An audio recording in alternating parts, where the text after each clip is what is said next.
Test, test, test.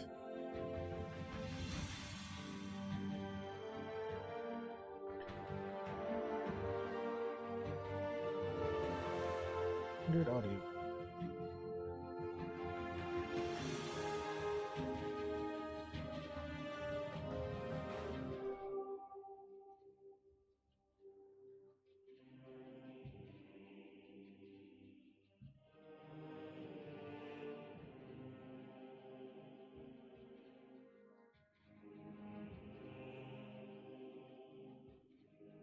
All right, let's test audio again.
All right, we'll go ahead and get started. I don't see any reason to wait today. Yeah, so goal today is going to be building basically a VR tablet that will be attached to my player, and they can take out and use to create and edit prompts for VR artwork, VR gallery. So, go ahead and display. Right. So I found this nice little tablet. Doing some digging on CG Trader. Thought it looked pretty cool. It's got kind of a I'm giving it a bit of a clear display so you can see the artwork behind you. The goal is going to be to create a UI to go on this tablet that we can manipulate in VR. We can carry this tablet around, and when we want to fine-tune our prompts for the art gallery, we can. So, remember last time, I briefly pulled this up.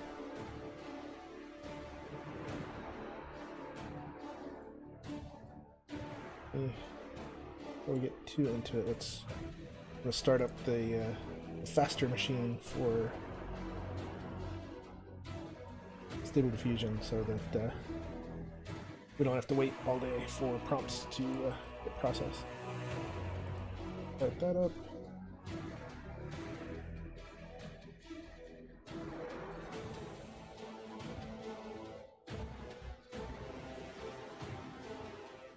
I've got a whole new backend in the works for this that's using Xformers to speed things up quite a bit. But I haven't had time to integrate the basically the server-side hooks that it needs to get up to it, like with the slow stuff built today. We'll eventually get that fixed. Goal is to completely strip out the webhooks from whatever Stable Diffusion service I'm using, so that I can swap it out, upgrade it, switch it around, whatever I want. So, turn off VR mode. Good. Quite ready for VR mode yet? Probably a good chance we'll need to log back in. One thing I should probably do, set up full screen.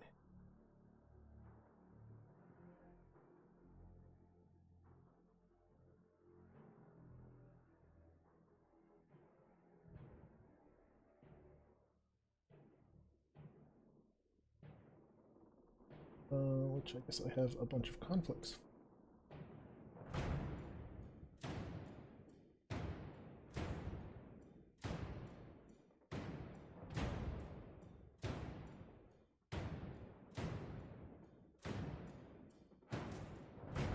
There we go. Okay.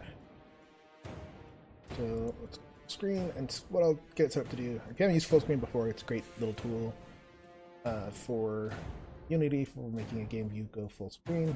And so I'm going to set it up so it goes out to preview this.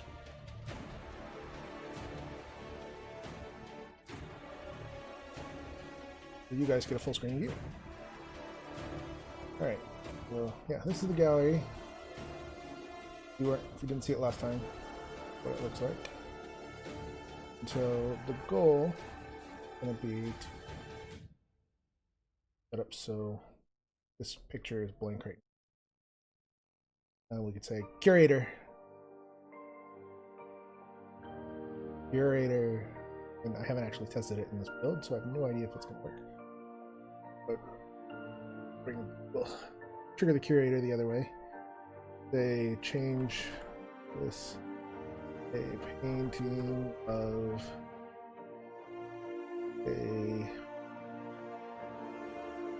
We're gonna go on Magician's.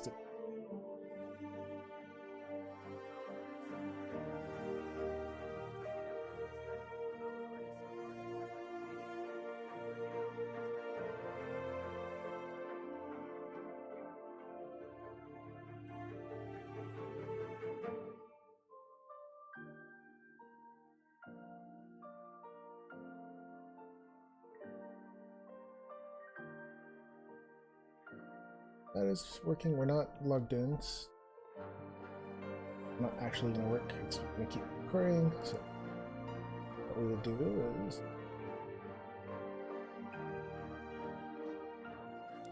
sign in, and you get a nice preview of login screen.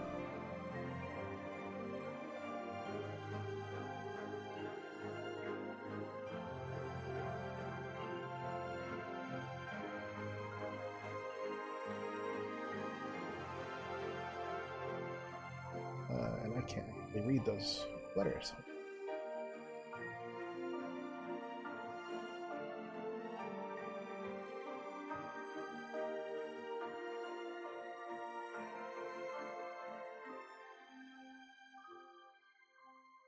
So the way this is going to work for VR is basically we're going to go with an activation code.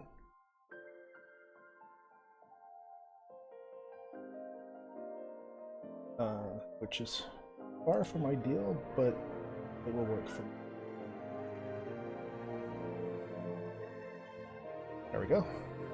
Then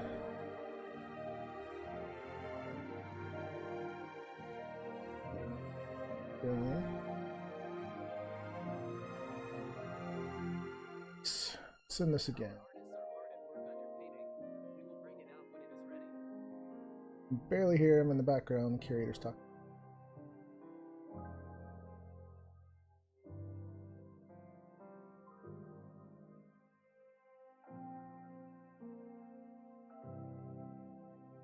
And I think it went to the slower system.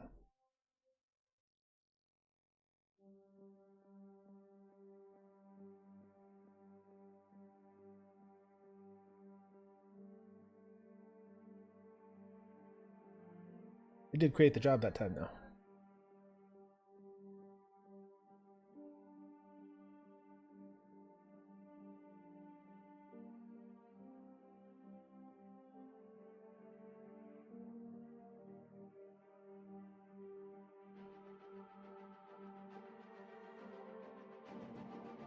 Anyway, that'll eventually finish. It is not running on the fast system. You get the idea. Okay, so let's go back to Unity.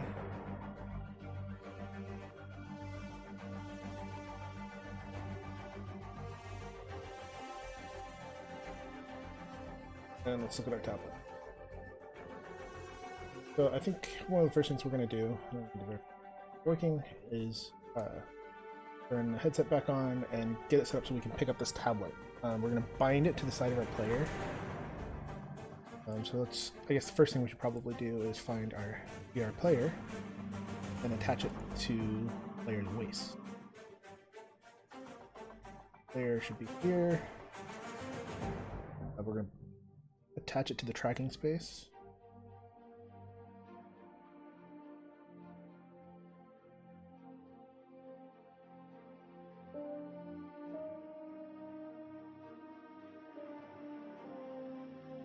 Cat is tangled.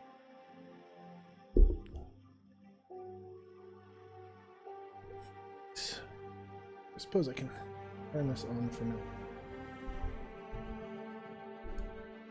We're going to go ahead and override this, force it into VR mode so this is the one that stays active. And we're going to want to recenter our tablet. Probably need to create a root object underneath it.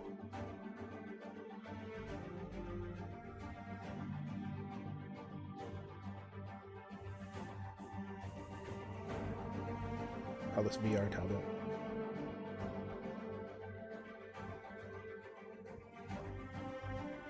So the scale and everything gets preserved, and then use the grabbing stuff.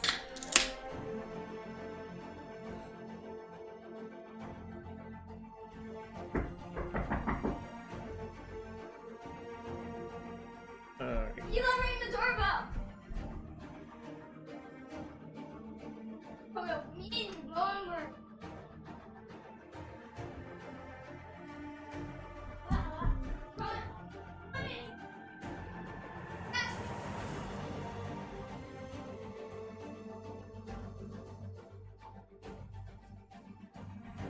Alright. So let's turn on the headset. See if we've got that functional.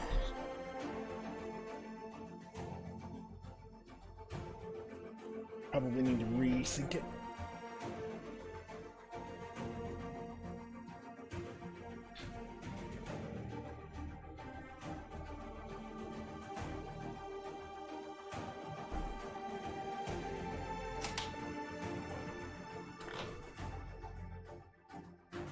controller. Hard to do with headphones on.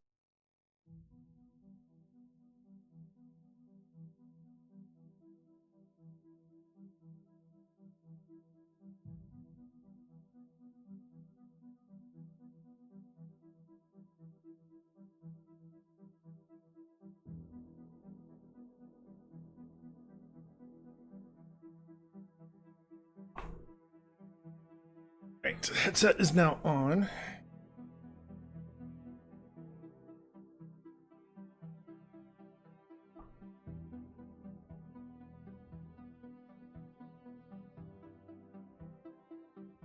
Oh, great. So it worked the first time. So you can see tablets down there. Move my head.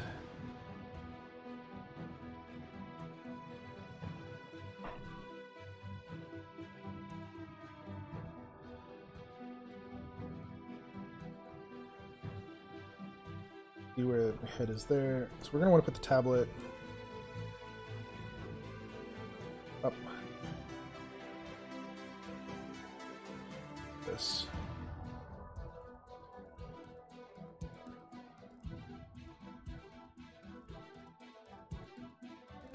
Just so it kind of dangles off my hip, so I can reach down with the controller and grab it. Before we get too into this, we'll copy these component position, I guess. Well, we're not even going to do that. This OVR controller is not fully rigged yet, so I generally like to cheat on that and save myself some time by using one of the samples from the Interaction SDK. So for this one, we're going to use the distance grab examples.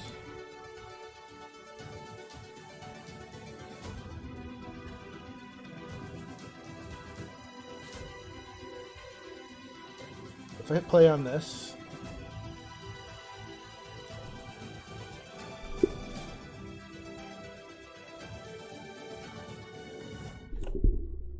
and then let's see, where's that? Cat's decided she wants back up, and I have to stand up every time I do this. So now you can see this nice little rubber bandy thing that goes out and connects to the object. I can grab it and I can move the object around. The one we want is this one over here. Grab it, it puts the object in my hand. And so that's what I want the tablet to do. I want to grab the tablet with my hand and have it pop into my hand. So we're going to do two things. We're going to grab this object and we're going to grab the OVR camera rig that goes with it.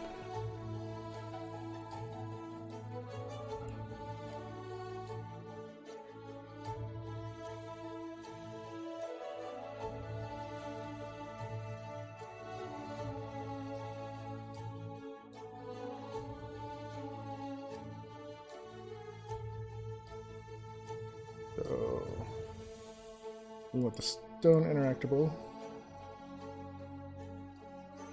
And essentially what we're going to do is we're going to replace the visuals. We're just going to grab this whole interactable.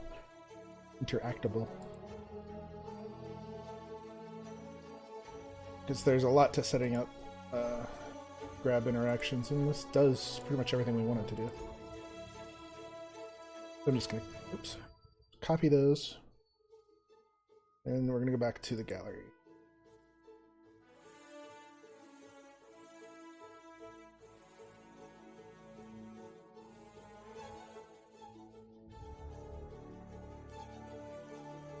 Then under the VR platform, paste this child.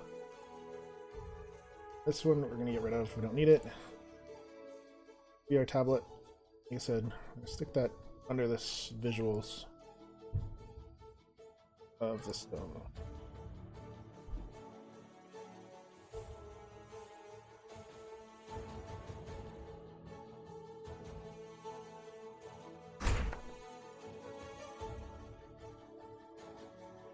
So to align this, we want our hand to go in the hand spot.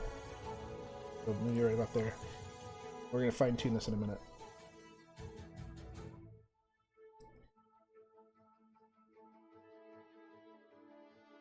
First, we probably want to move this where it's going to spawn in the right spot.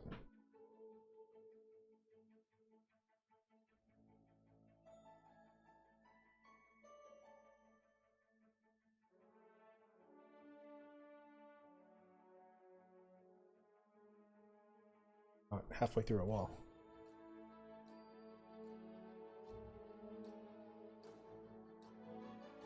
I like to have a spawn over in this room. Around the big painting.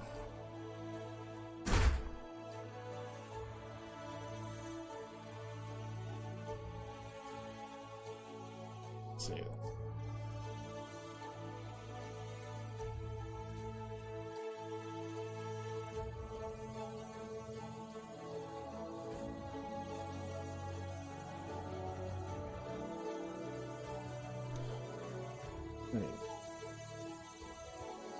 Pick up in the headset again.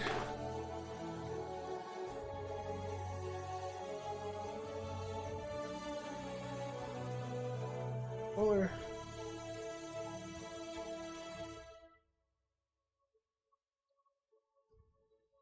Pops into my.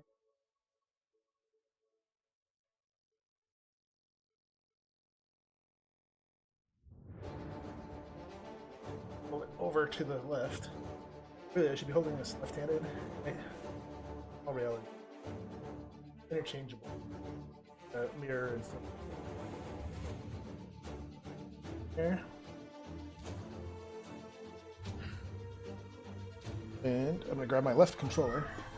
Don't worry about multi-handedness later.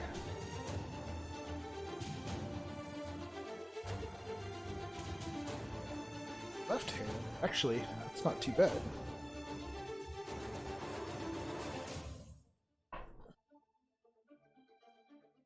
Really hard to do. Headphones and glasses on.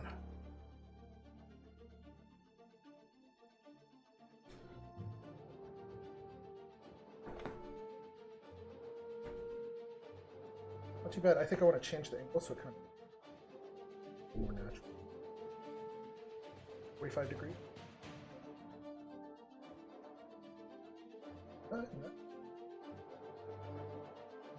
No, touch it and it's in about the right spot. So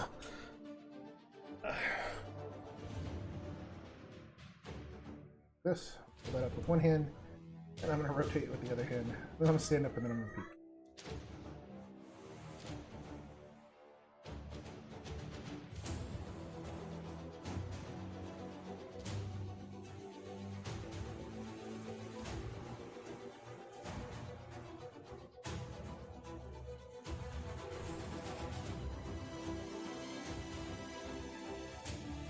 Oh yeah, that's just right. Really natural.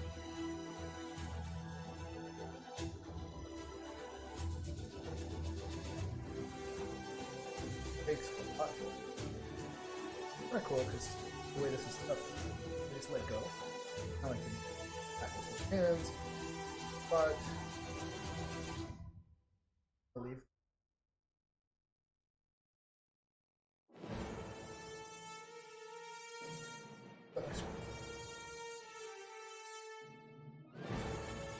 Hold it up.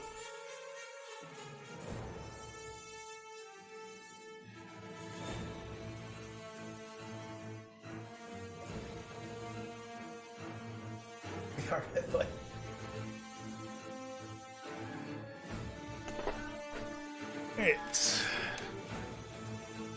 I'm going to copy these coordinates.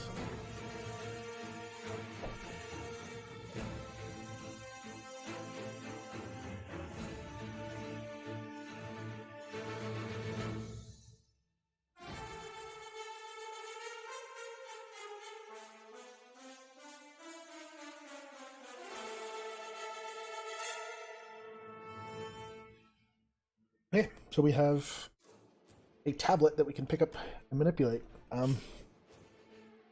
Now, as you can see from already, it's really difficult to work with that way.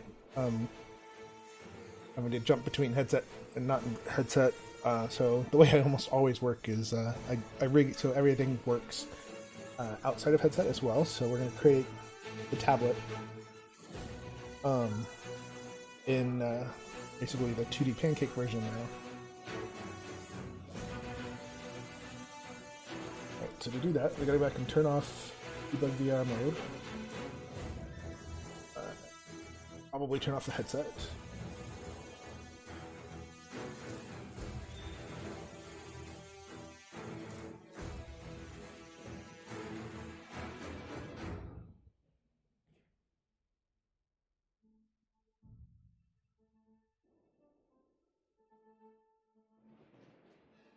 Headset's still connected, so it thinks we want to be in VR. Turn on WebGL Pancake mode.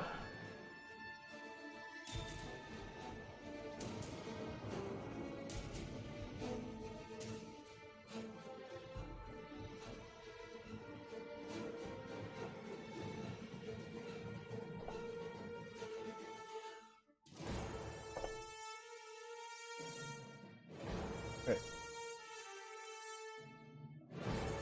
So it's under Pancake mode that we're going to have an additional tablet. Turn this off. Turn on Pancake mode.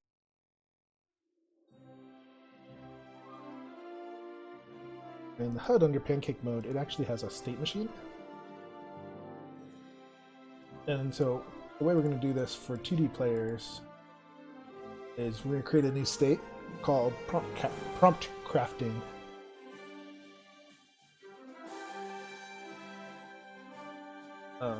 So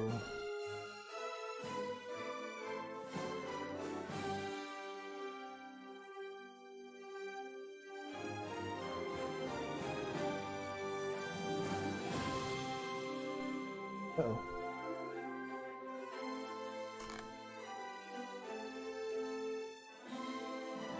Just lost my headphone. I think the battery on these like 8-year-old headphones, Bluetooth, so I think the battery's about shot.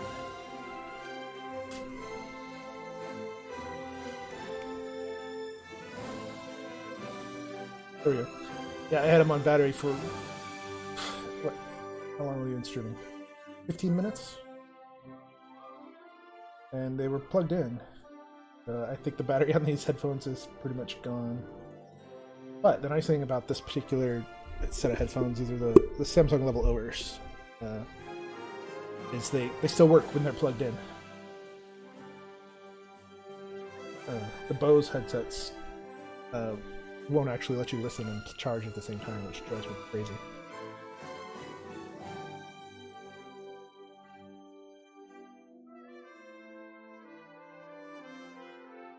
Alright. Right now we have two input states, pause and message. We're going to add a third input state.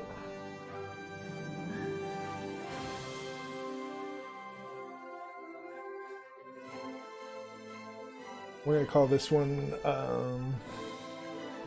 prompt crafting.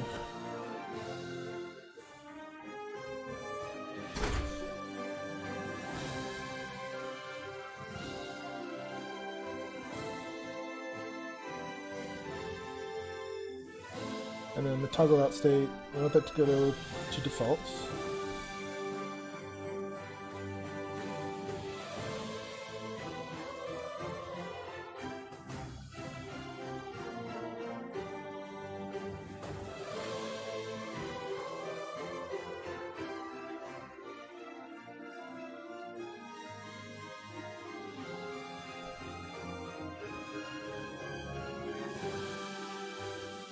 And we want the cursor to be visible. And then when we enter the state, we want the tablet to become visible. I can do this with a dissolve like we're doing for the main character, or like the curator, which would probably work pretty well for now. The only problem there, I think, with the tablet, it's got a bunch of materials on it. So I'll have to set up and sync the shaders for all of those. So I don't really think I want to do that.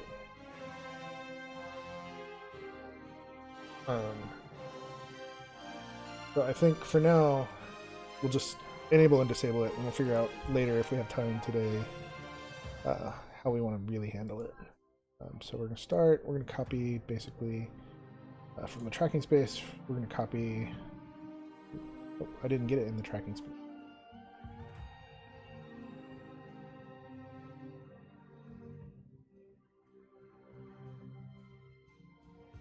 Do I want it in the tracking space is the question.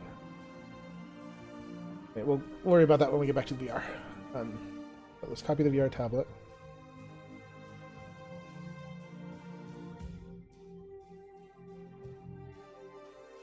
And under the pancake player,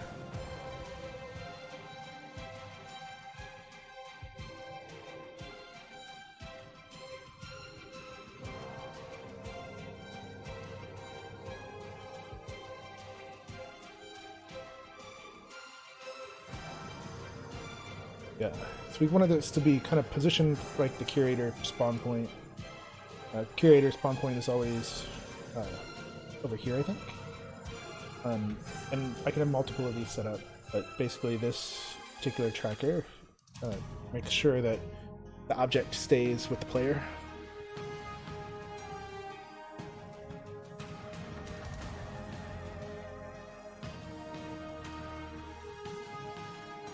And then we want to move this out in front of the player camera.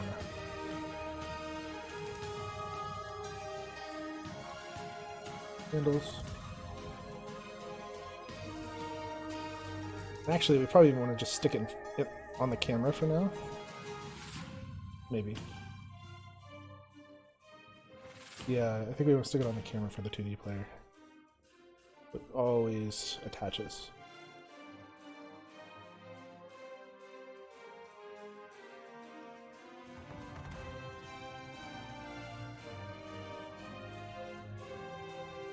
And we may even want to scale this up.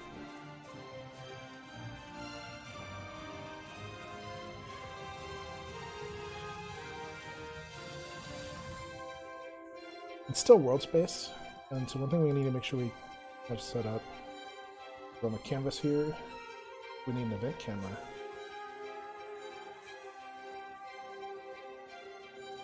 So that when you do click on it, hopefully it'll recognize the mouse input.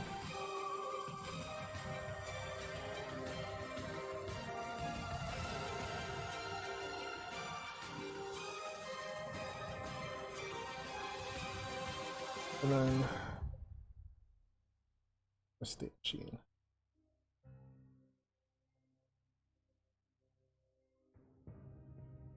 I need to set up a way to trigger it. So maybe we'll do P.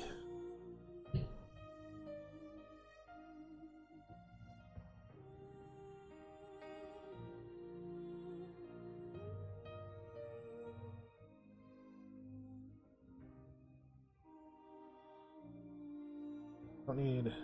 This is message. We don't want to mess up message. That should be empty. We want to toggle in and we want to toggle out. Toggle out. We'll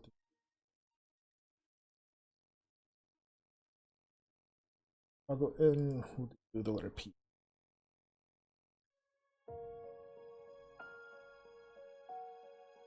And so enter state and state.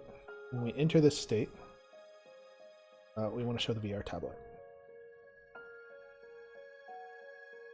I call this paint.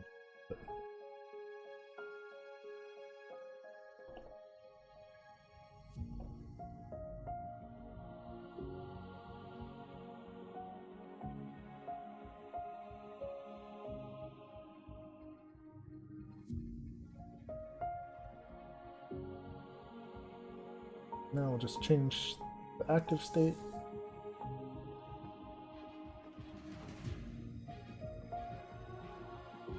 When we enter the state, we'll go active. When we exit the state, we'll go inactive.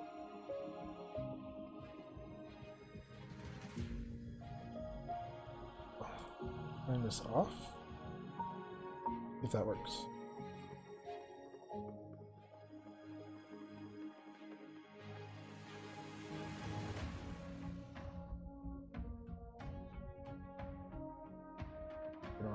player. Turn on pancake mode. Press P.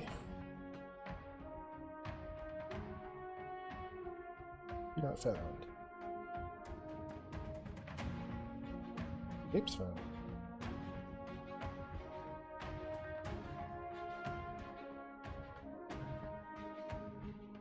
Something I did.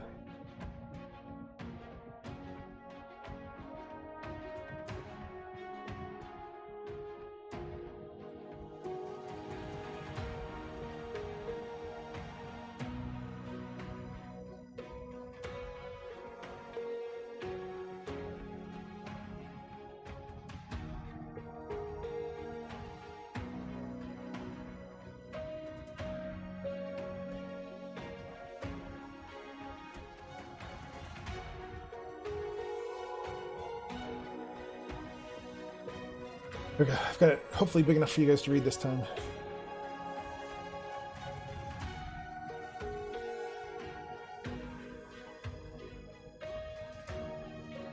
So, back to our web manager. He is there. I don't have any valid state transition.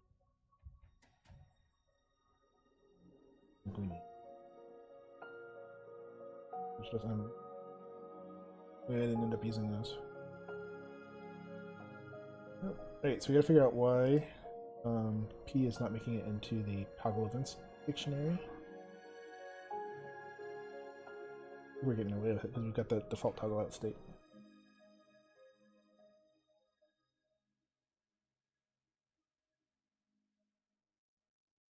Alright, so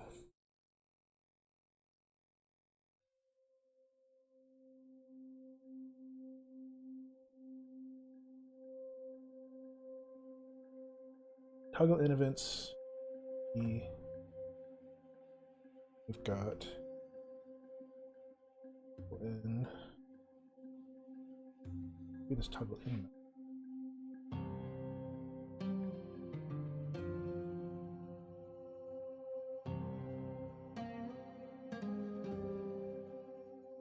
And events.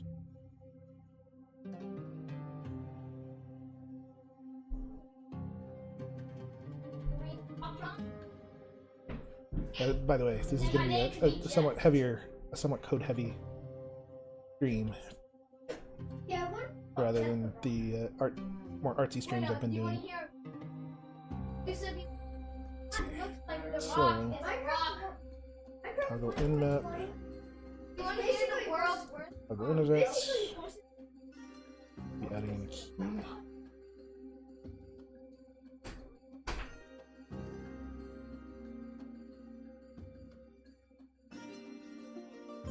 See where that error was.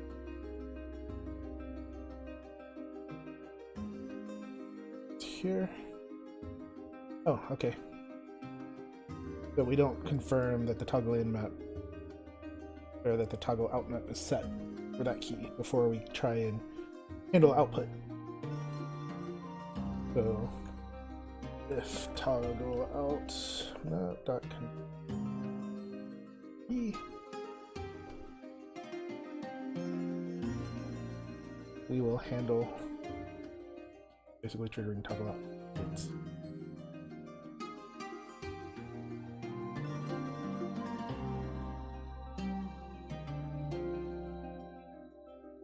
right, see if that did it.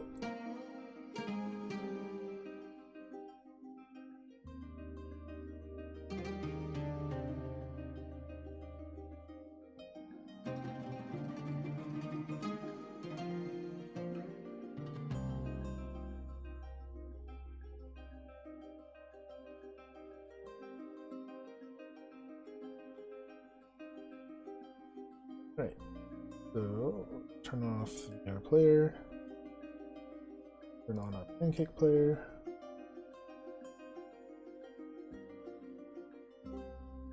and let's press P. Hey, there's our tablet. It's locked. Basically, wherever we were looking, now we should be able to click on the tablet and do tablet-y thing. Tablet's not big enough. Which would go to 1080p rather than a square display. This is where it's going to get a little tricky, I think.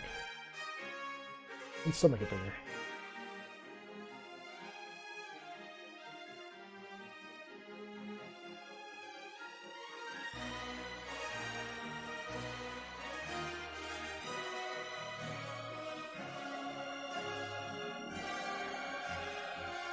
Yeah, that'll work. Because I think we're locking into kind of some wider aspects on the website for the WebGL stuff. It should be fine.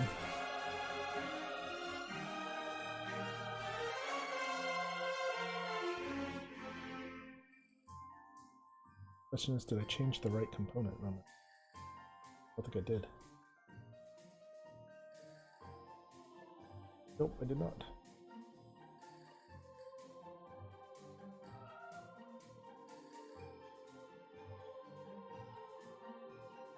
One thing, I need to make sure this corner is visible, because that's where our attention system is going to go.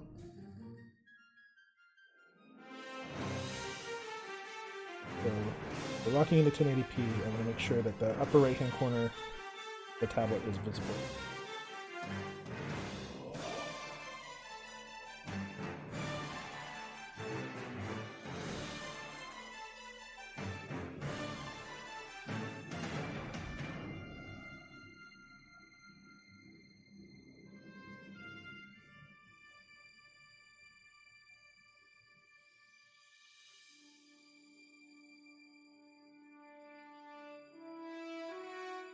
Alright. We've got our tablet in place. Let's go ahead and throw a button on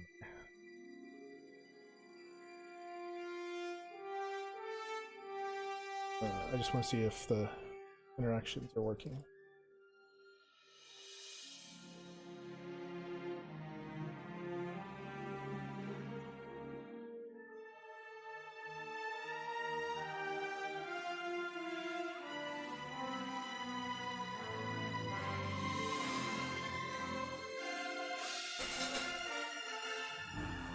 Alright, so I'm gonna go in. We want this to be a microphone button. I'm gonna go grab one from the Voice SDK toolkit.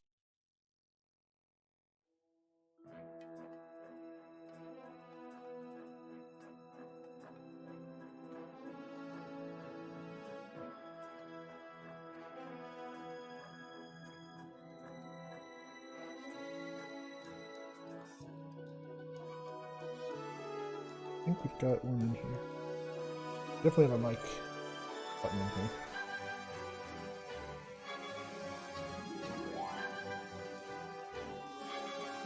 I think I want to use this one.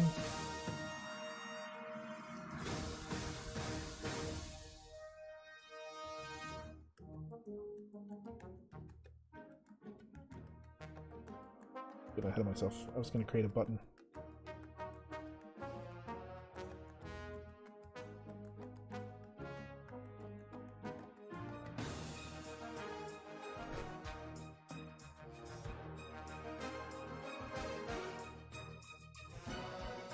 So let's keep the press color white.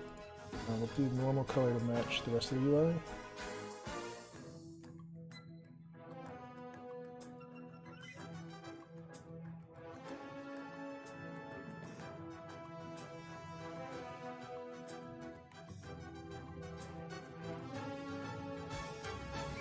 I'm just gonna make that a button in the upper right hand corner.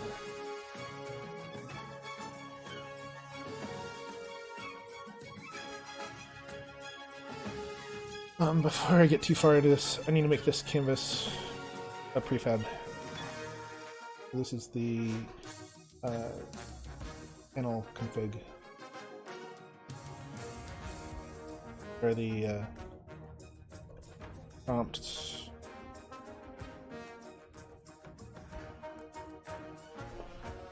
crafting canvas. We're going to share that with the VR when we get back to that.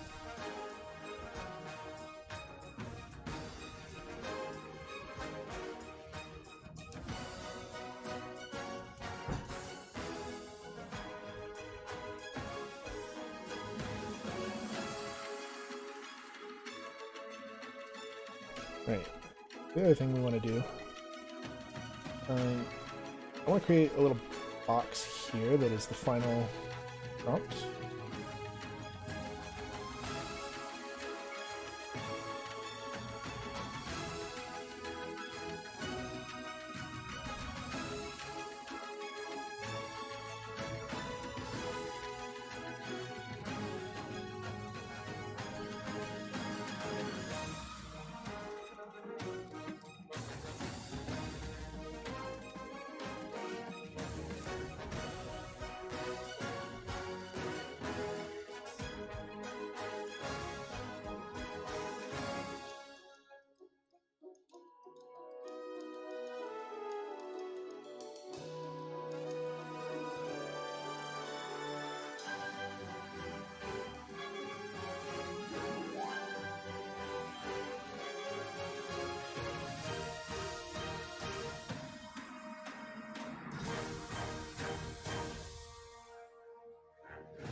We want to go a little thicker on that.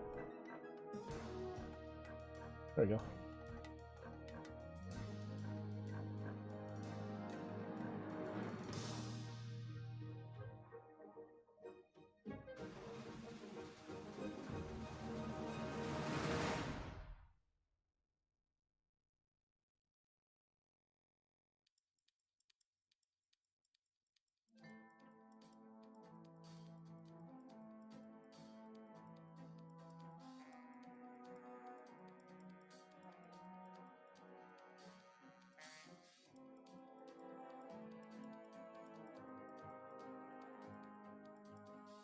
Under there, we're going to call this our prompt.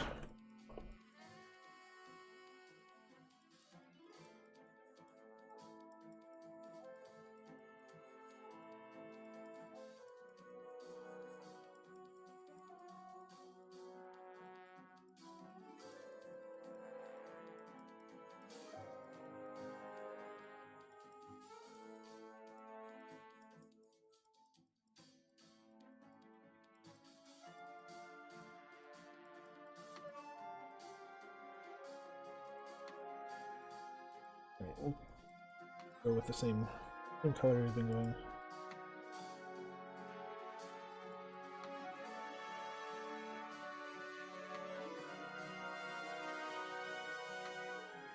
And something like this is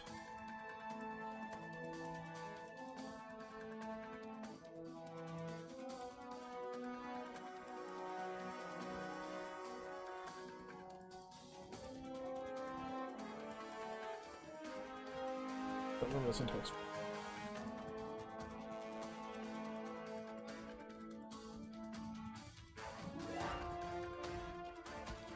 Then maybe add a button over on the right to actually send it.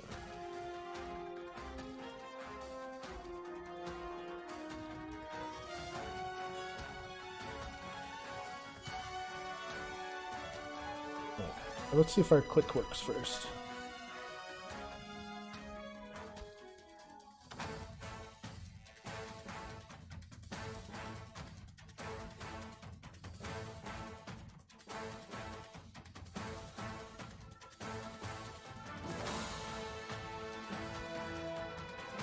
Get in the habit of saving anytime we're going to hit play, because about half the time Unity crashes.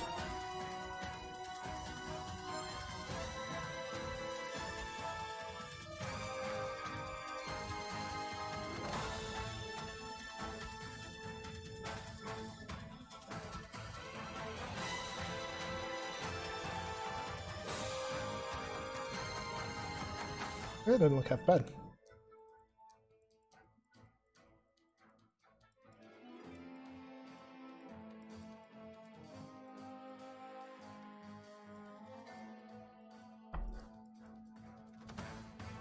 I'm worried that it's not recognizing the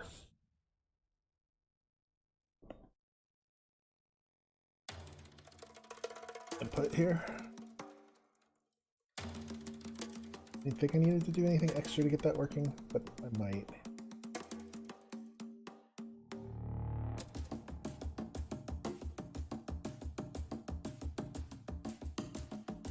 So we may even just to get started, build the rest of the UI with just voice in mind to get us going.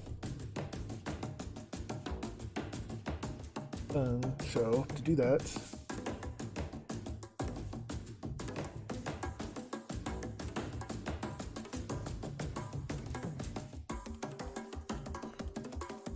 first file our overrides here, so that the VR side can follow along and we don't have to go back and change it.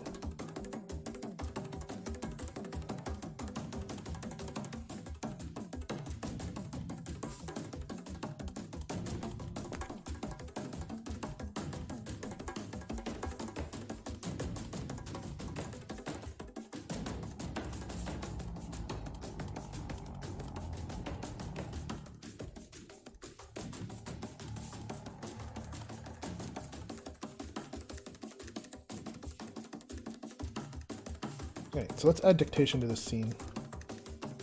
First thing I want to do, I want to group all the voice stuff.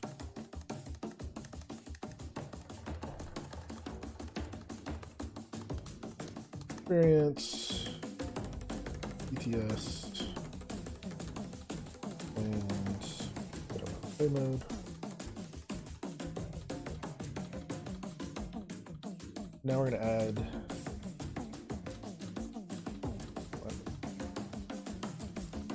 a app dictation experience. For here, make sure it's good. Got my WIT config.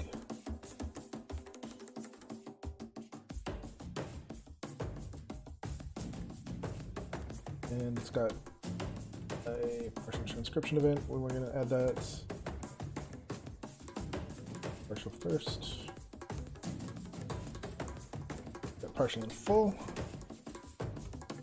And so when we go in here, we're going to need a script that's basically going to take all of the words from the dictation and create individual objects for them. So maybe I should diagram out a little bit what we're going to do with these before we do it. So let's create a prefab. I think that from, we'll just maintain from individual. I'm going to use at least at a minimum a game event for this. So let's do create. Let's see, I want a common game event. I want a built-in type. I want a string event. We're going to call this a transcription event. So basically what I'm doing is I'm going to unbind the view components from the dictation components, and I'm going to let the individual view components subscribe to transcription events. So under our dictation experience, these events, we're going to add a partial, we're going to add a full, and I'm going to add transcription. Over here, call invoke. And basically, when these get triggered, I'm going to send a string to the game event. So anything that's subscribed to transcription events will get processed. So that way, we can continue to work inside just the pancake, and it'll get its own reference, and it'll handle its own events. So when we go to dictation activation, we can even do this differently. Like we could have specific prompt crafting dictation events. So I only want this to happen when we're doing prompt crafting. I would swap out which event's getting called depending on that state, and that'd be something the state machine would control. Again, no direct binding between these three, but this will work. So if we go to the prompt box, we can even verify this works. Add component.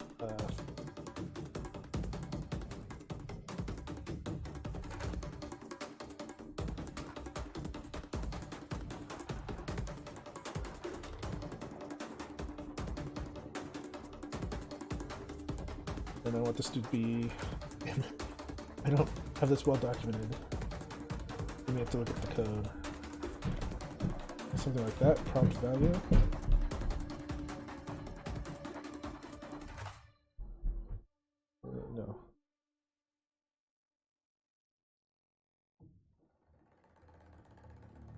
with stream listener.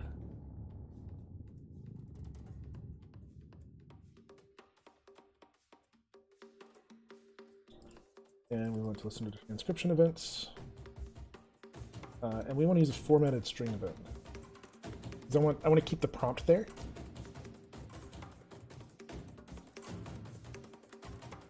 To just update this text, and this will be our temporary transcription until we start constructing the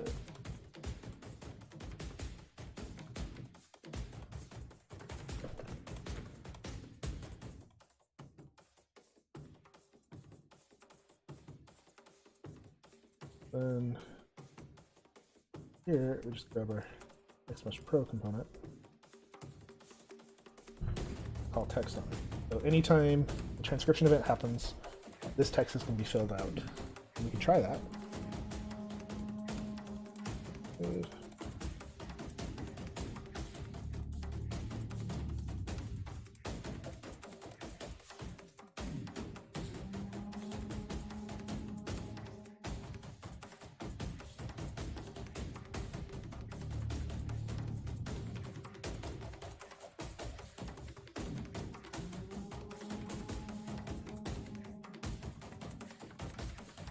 So now, if I go back down to the dictation experience component, hit activate. Test, test, test. This is a test. Test, and I've had trouble with this with streaming before. Hopefully this will work. Test, test. I'm in trouble reading the mic.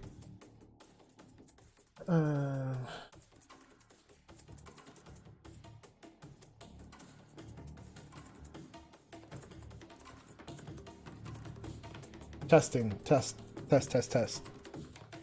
Test, test, test. This worked before I was streaming. I'm wondering.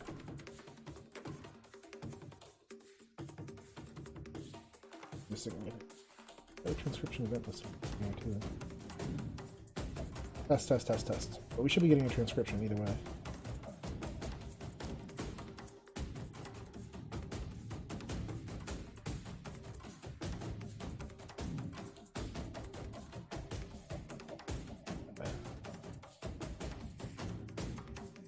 What did I forget to set up?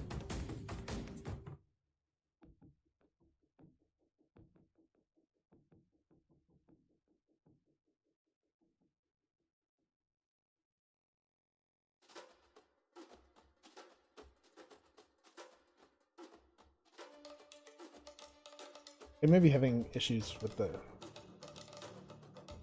audio.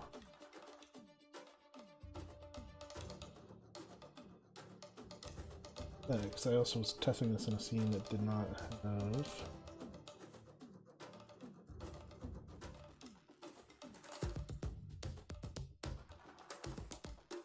Right here, let's also do this.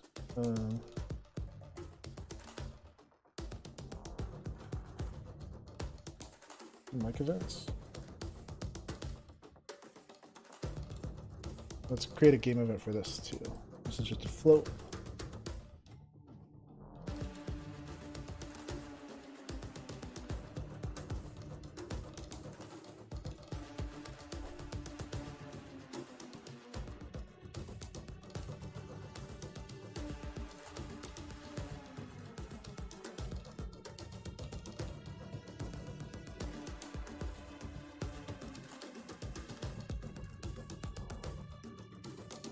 Our float game event going.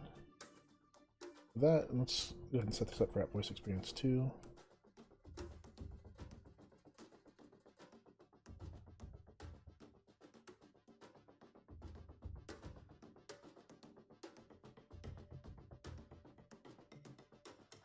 Oh, bug. The mic level change.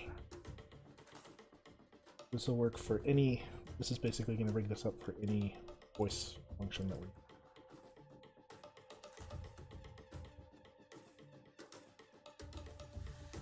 Somewhere I have an audio buffer set up for the curator.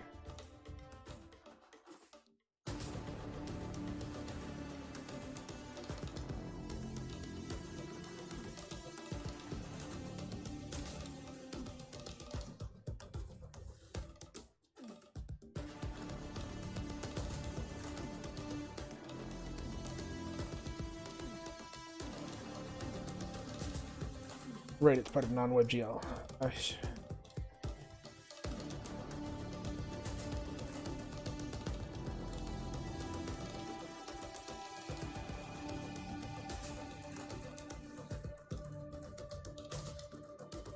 Should be fun.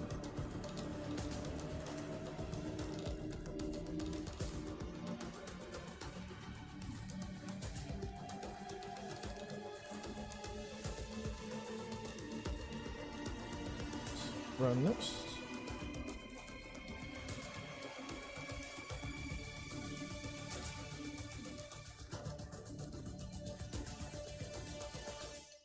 Test, test, test.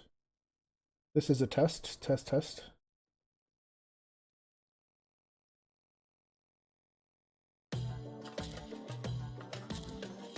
Test. So it's got the right input.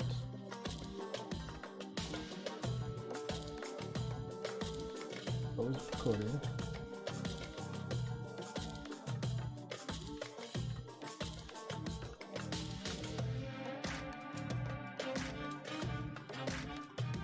Test.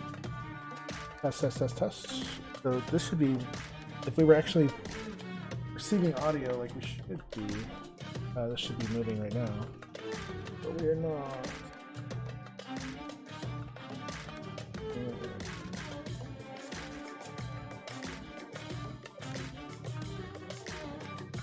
Test, test, test.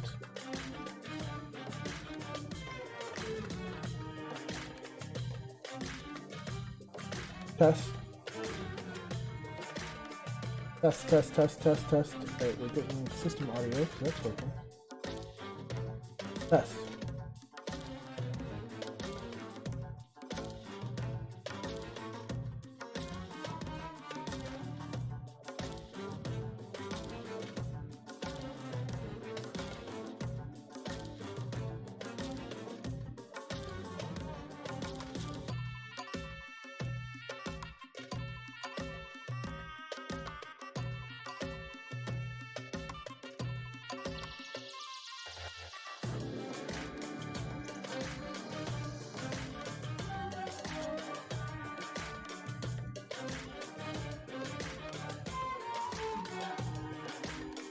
Test, test, test.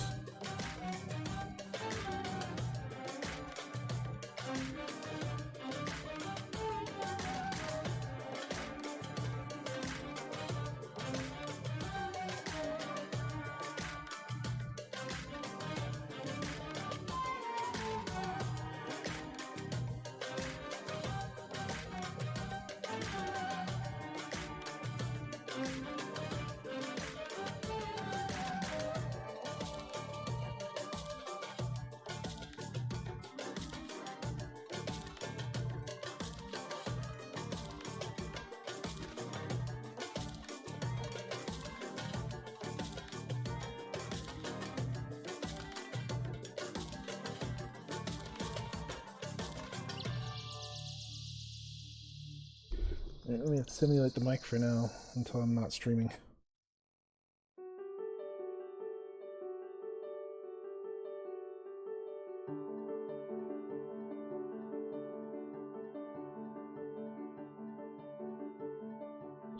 Happening.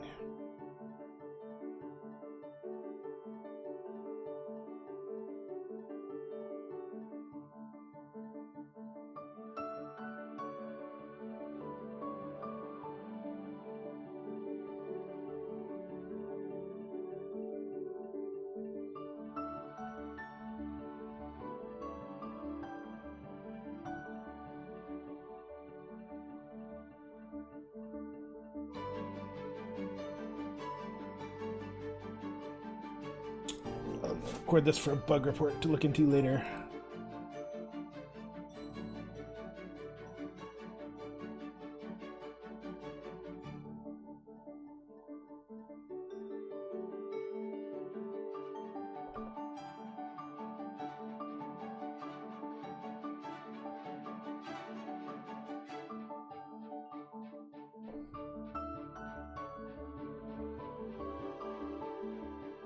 But that's not the source of our problem.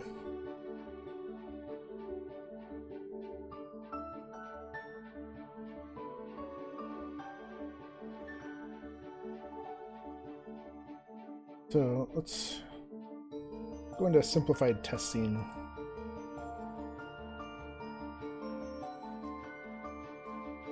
Maybe I broke something in my main scene, because that scene's a little complex. So let's add create. We're going to add dictation to the scene. Let's add our tablet.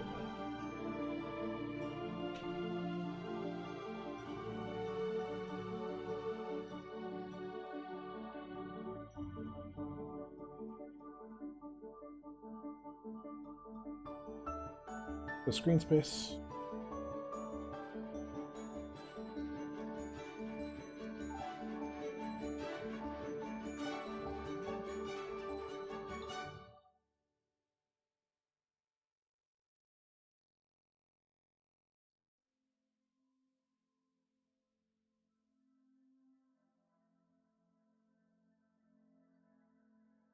We'll make debugging this a little bit easier.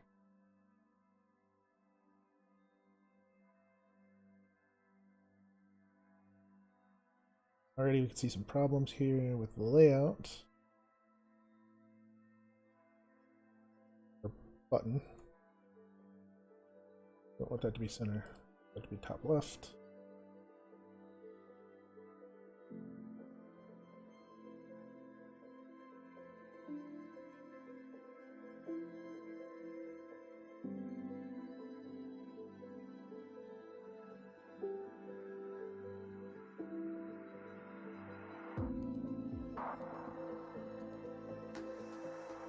I think I want to create events for this too. Activate, craft, something like that.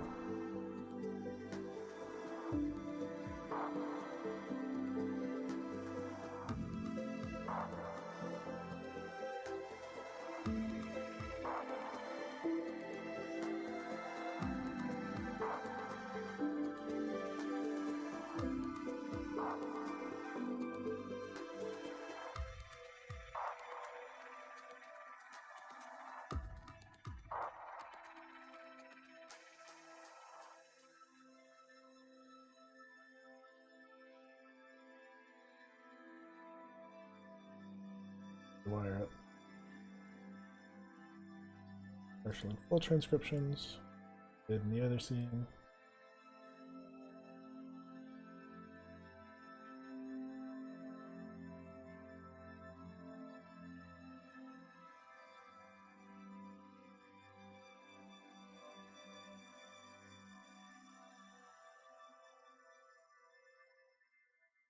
Save this scene as a dev scene.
If I mess up this setup of that button.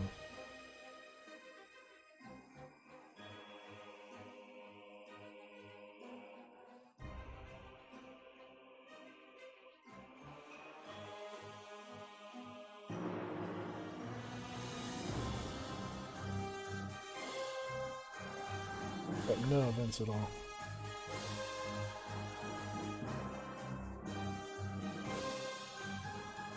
I also don't have a UI event system, but it have a large part to do with it.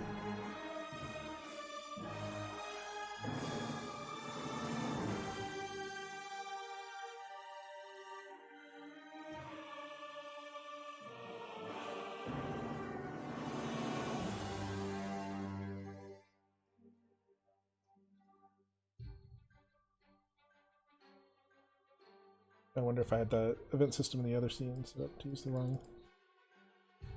Test, test, test. Yeah, this definitely highlighting now. Test, test, test, test.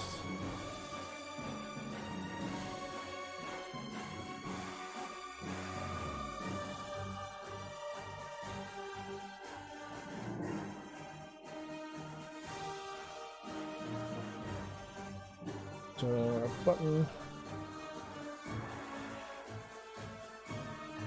Got to set the button event.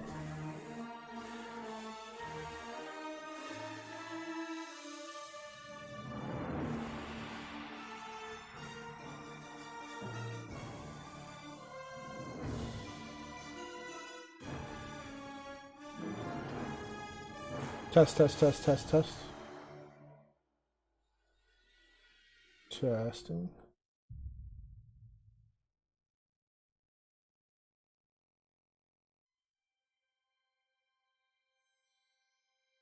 Oh, we're getting mic samples now.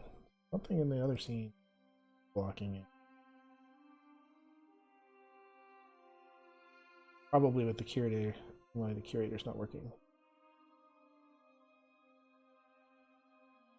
So we'll get this built here and then we'll merge it back in. Test, test, test, test, test, test, test, test, test. Active. Are we active? Test, test. Yeah, at least we're getting mic input, and you can see the dictation coming through. That's working now.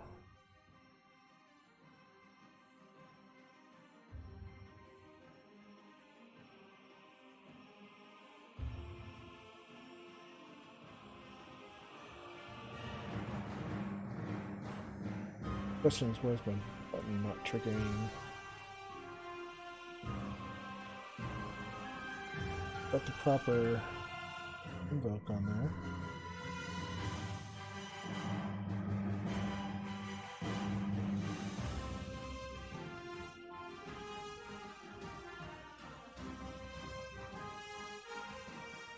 Bunch of stuff not working today.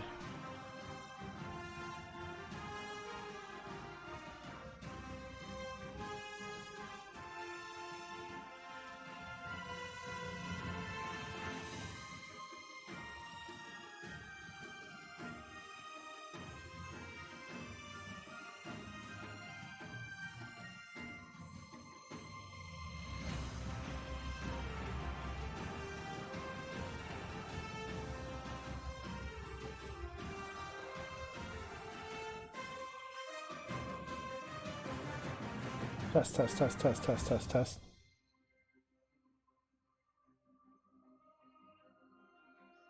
Okay, I'm not seeing events get passed. Should. Let's take a look over here. So. Delete this one. Use it.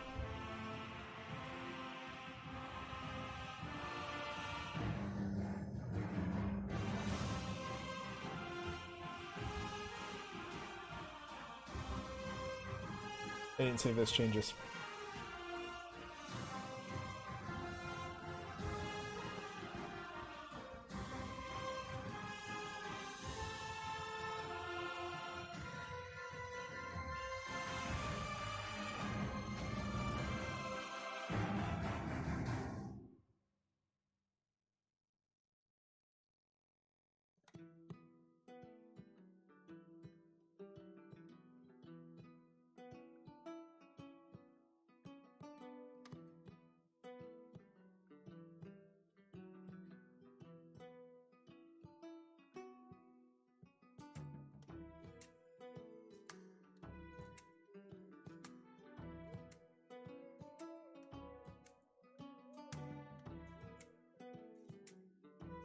Test, test, test, test.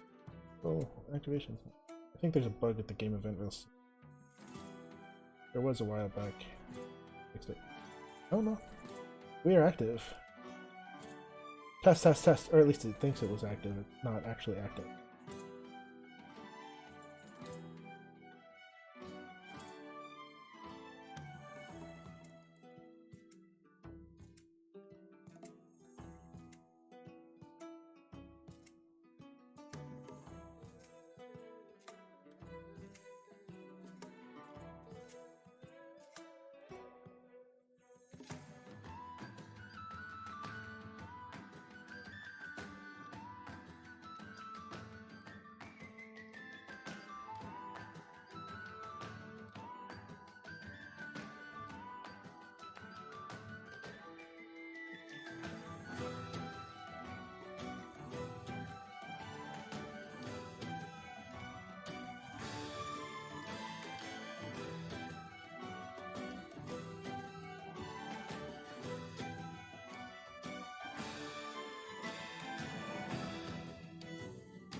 So you can see it updated our text event down here, but it didn't actually pull in the text.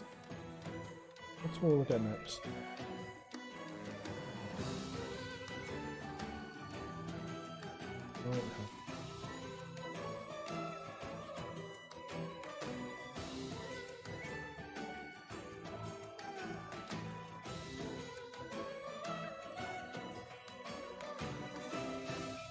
What?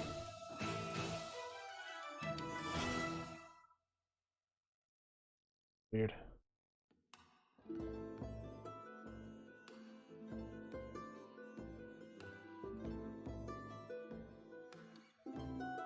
You just lost all my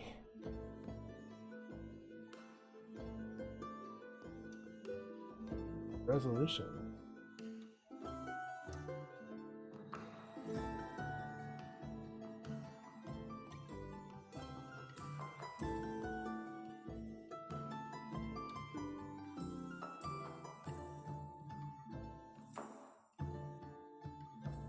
I think it gets weird with the UI symbol.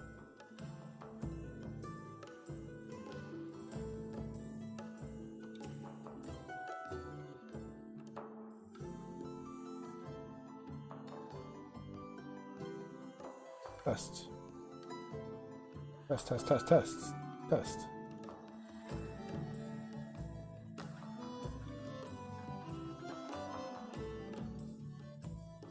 Test, test, test. It took a while to activate.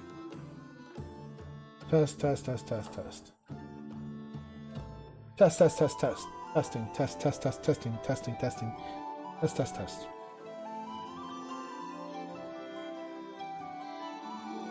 What's going on with the activation?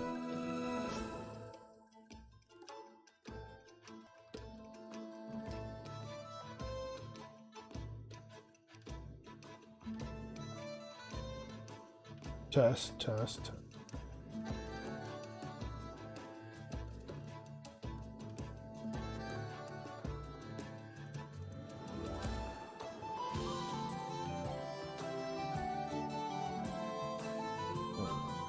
Why is this not working?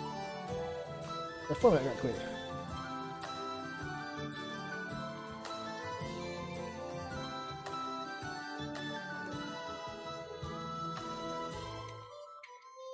Test, test, test. This is a test. Test, test, test. This is a test.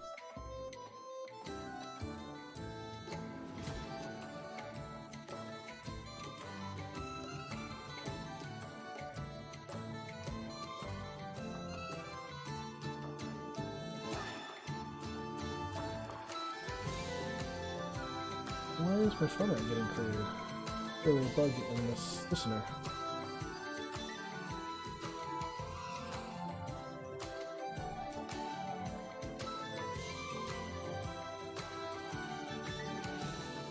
Oops, that's a bit of a bug.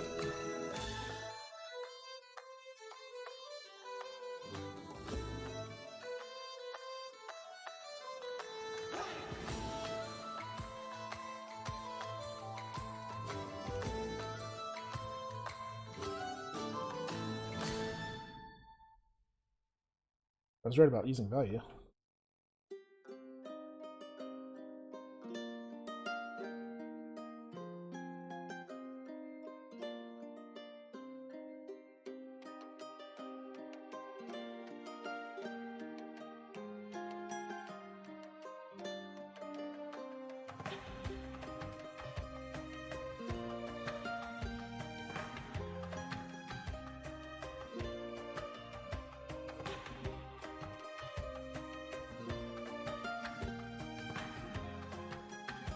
Okay, test, test, test. This is a test. Oh, it's not active.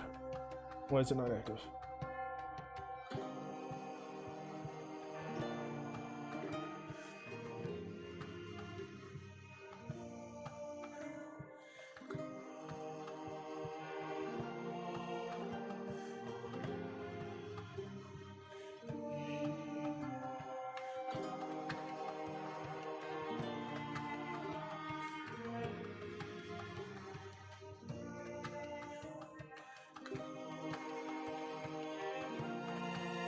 Test, test, test. This is a test. Test, test.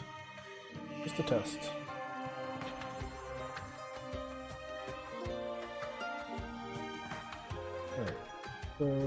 we still have a problem.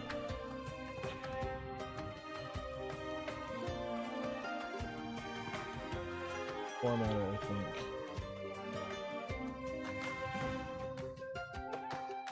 Let's debug this. This is a test of a test of a test. Okay. So our input text is this is. Formatter is prompt value.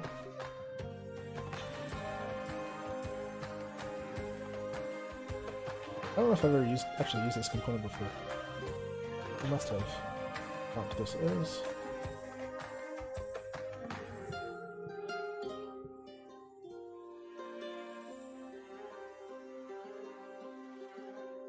Well, that's still good. Prompt this is.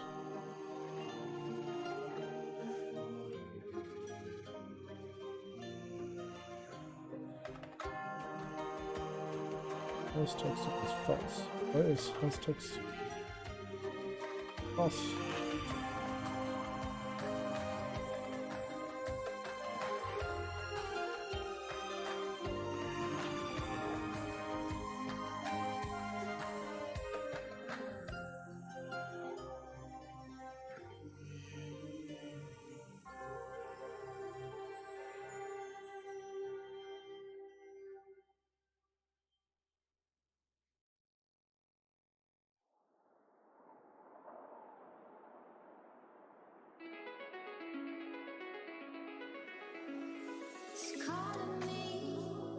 Oh, that seems like it's wrong.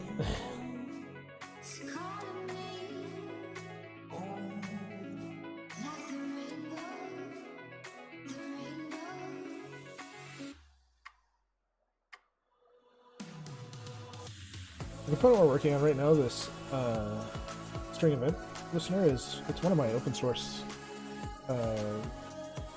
projects. You can find it on my GitHub.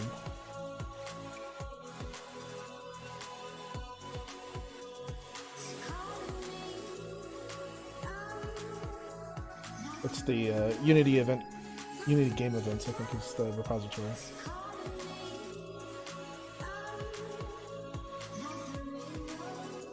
Test. This is a test of a prompt. There we go. Now we can see our prompt forming as we speak. And this is not how we were gonna keep it. For one thing, we've got an issue with formatting.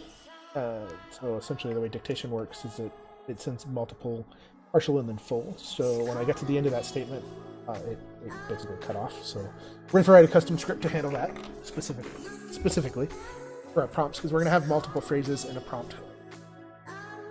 So that'll probably be the next thing we do. But we can at least see now that the event's working. This is still not for some reason. I don't know why. Wait, maybe it is. There we go. So I guess this is what's not working. Is the UI is not updating when we go active, but it is actually going active. So we can see when I click on this eventually, maybe, yeah, it'll go active. So let's fix this, because I can't tell when I'm actually allowed to speak and when I'm not. So I want this to go red when the microphone is active, and I want it to move to give me a clear indication. The other thing is there's a component up here that I mentioned earlier that should be showing. So what's happening down here is the UI is not actually getting updated because we're not moving the mouse over it. Okay, so first things first, let's go into our image. So we've got the speech feedback component here, which is basically going to grow as we speak. So let's add a listener. Where we created that float game event. So we're listen for the mic level, and then we're going to take our image and let the fill amount. Okay, so the other thing we need to do here is make sure that the events is calling. No, we don't have a mic event yet on this one. Add that.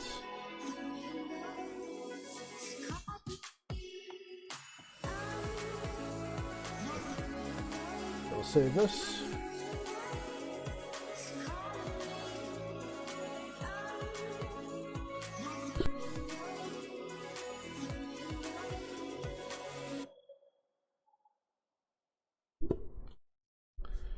Alright, so now when I click on the microphone, test, test, test, test, test. Oh, we saw it a little bit. Where is it though? We're not getting enough of a boost. And so this is something I think we're going to adjust. Test, test, test. The other thing we want to do is this microphone should go red in the event that we're active, which it is not currently. But we're not seeing enough of a jump on these guys. Test, test, test, test, test, test, test. Oh, maybe it would help if I was closer to my microphone too. I gotta remember that, yeah, the microphone for this PC is on the other side of my desk. So the reason for the lack of bubbles, I guess you want to call it that, is my microphone's too far away and it's not getting much of a volume. In VR, it'll pick that up a lot better. My actual input is really low. If I went and played this back on the WIT components, you'd barely be able to hear it. Alright, so next step. Got that. Let's go ahead and change. Let's add another microphone. So I'm gonna go into the deactivating activation event, and I'm gonna create an image under here.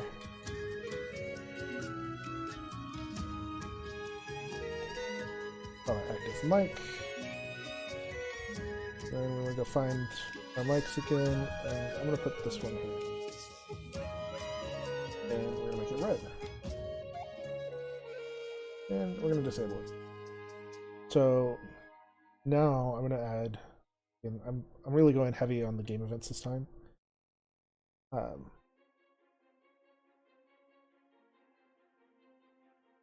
As I can. I'm gonna add a new game event.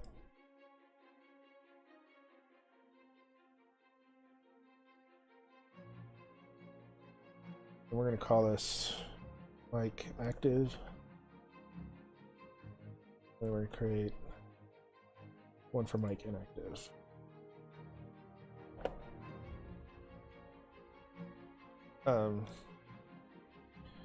And so I'm actually gonna stick this on the dictation activation.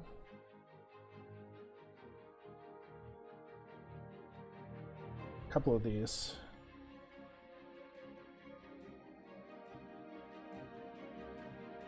So one from active, one from like inactive. I'm kind of doing it.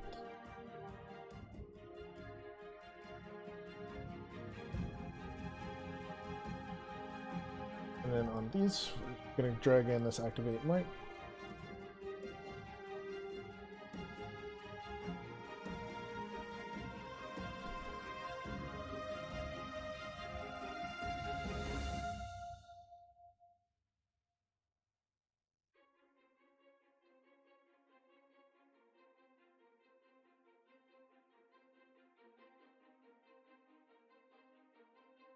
I did unmute. Yeah, good. I'm always forgetting to mute or unmute or whatever. Right, so game object, set active, object, active.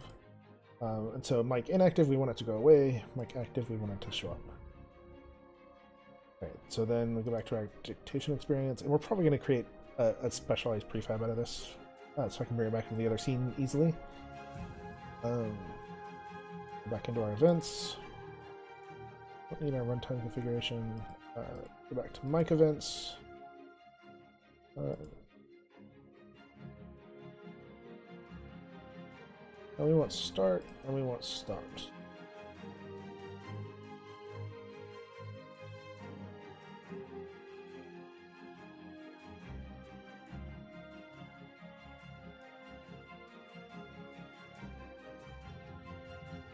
If that's going to give us what we want.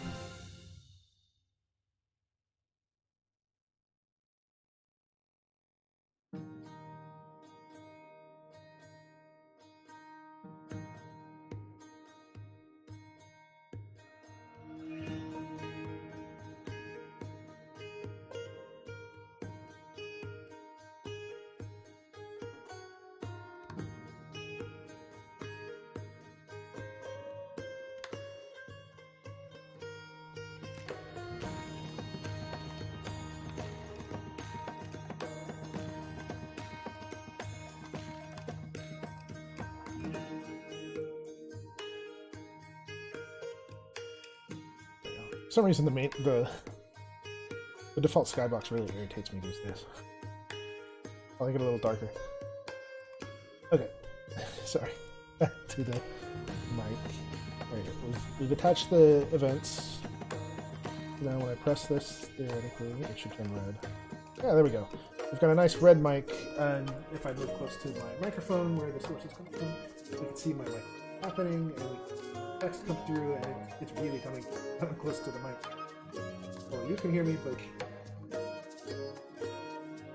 Alright. Good. So now we've got dictation working. Let's start working on the actual prompt crafting portion of the dictation component. So essentially what I want to do is I'm going to take a dictation. I'm going to start with basically speaking out as much of the prompt as I can think of ahead of time. And we're going to create basically word bubbles for these. And then we're going to get it set up so I can basically drag them down here to craft the final prompt. And so what we're essentially creating up here is it's going to be a word cloud of all of the words. And they'll be in order of how we say them. And then I want to be able to drag, so I think they're really going to be two components. The final prompt, and then there's going to be the construction area, and then there's going to be the word cloud. So we'll start out with creating our word cloud.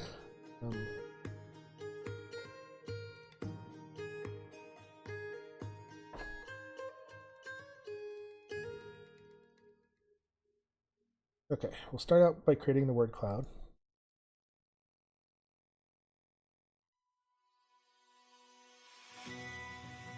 Which is just going to be, we basically need a grid of words. So let's create a word.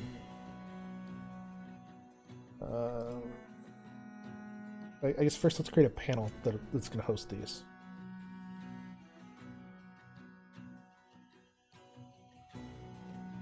Panel for our word cloud is going to be something like this.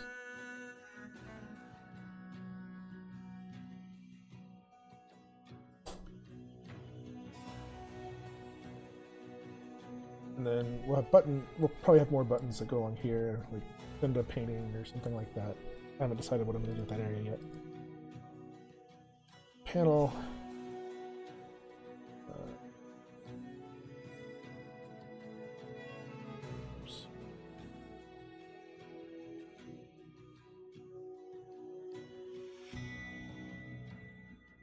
We're going to do the bounds. Good up there.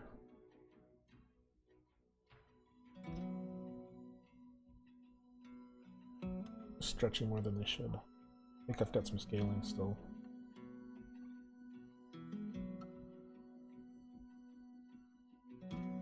Alright, and I think I'm going to go actually with a slightly darker.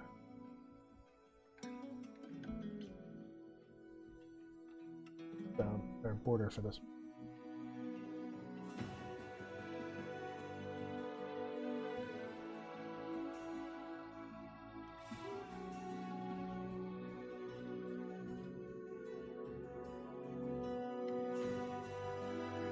Something like that. In this pane, we have words.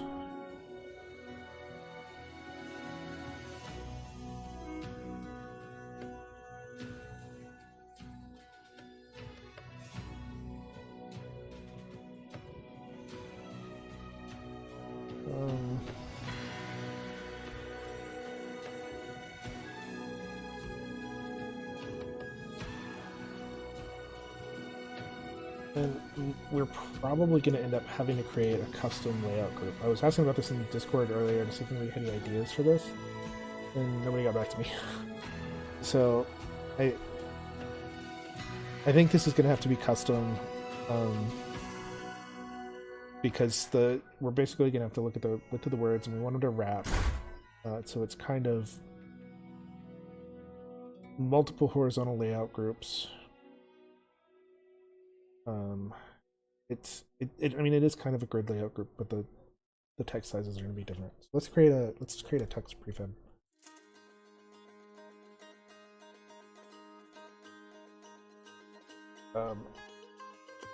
Need.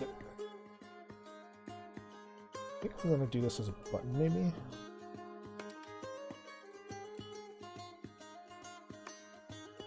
Maybe we'll just start it with an image. Again, we're actually gonna use the oval ones down there toward the bottom. These guys.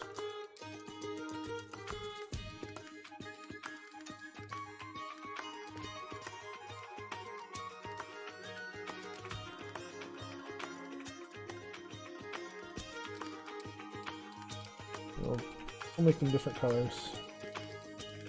We'll do some sort of word analysis on them.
I never remember how to do these.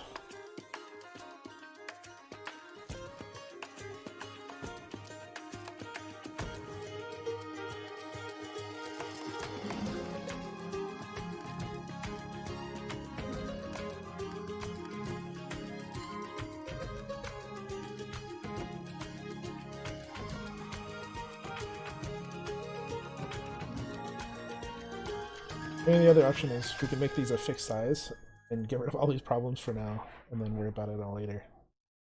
I could go with this fixed size. Center. Word. The problem is I don't really want the words to be different sizes. Maybe do something like that. Do this to unblock ourselves and get started on this. And then we'll worry about figuring out why my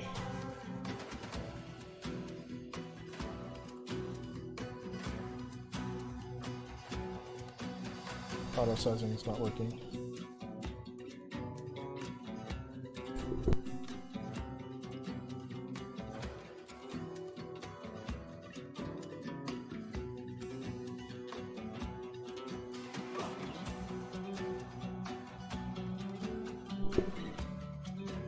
Okay, so we have an individual one. And then we can set the color here. You may even want to set the color of the text too. Let's create a prefab for this.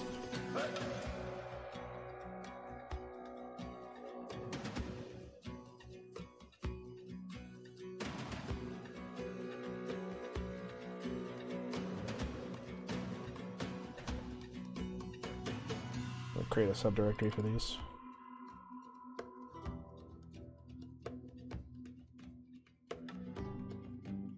And I will go ahead and use this as a base size. I'll use auto size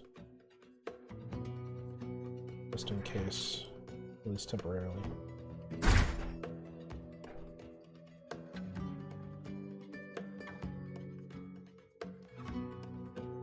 Alright, so we've got a craft word. Alright, so now we need to create a script. The script is going to control the words that are in the scene. Since we are kind of doing this hackish way of doing things right now, we'll go ahead and add a grid layout.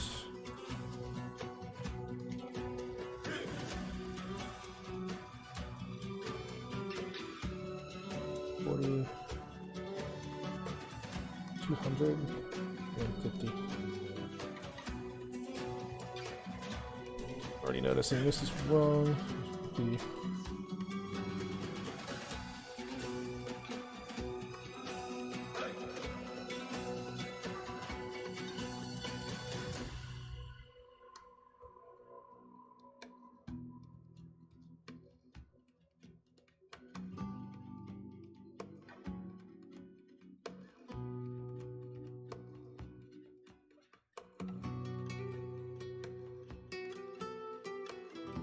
I'll remove this for now as well.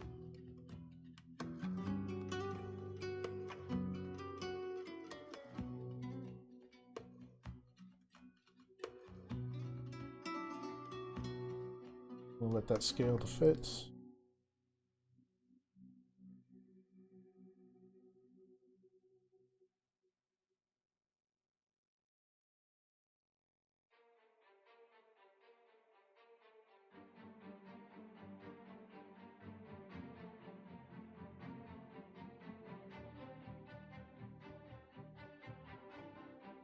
Yeah, I think what we'll do for now, we'll keep it simple because I don't know how much time we'll have in this stream to work on this.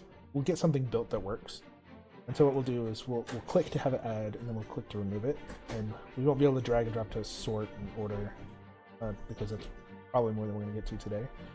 But we can at least build a prompt, even if it's a bit of a pain.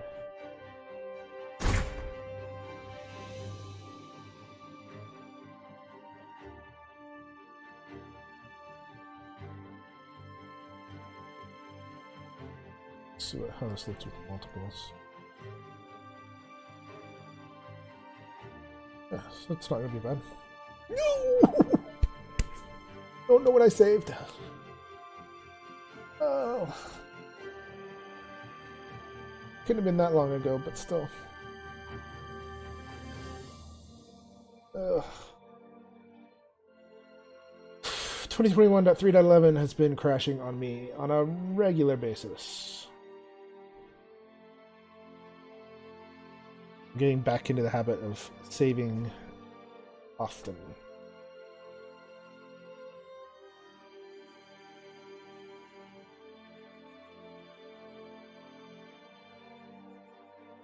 I know some of those changes will have applied.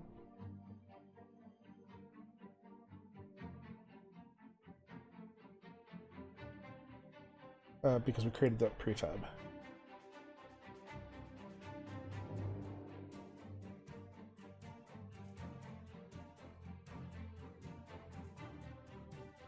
Oh boy.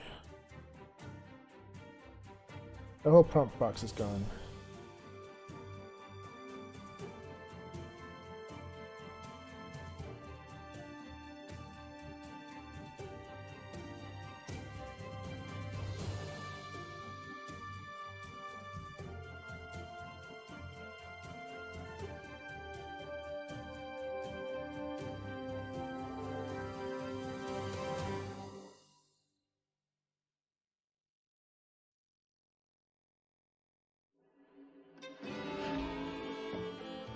First thing I gotta fix is the skyline.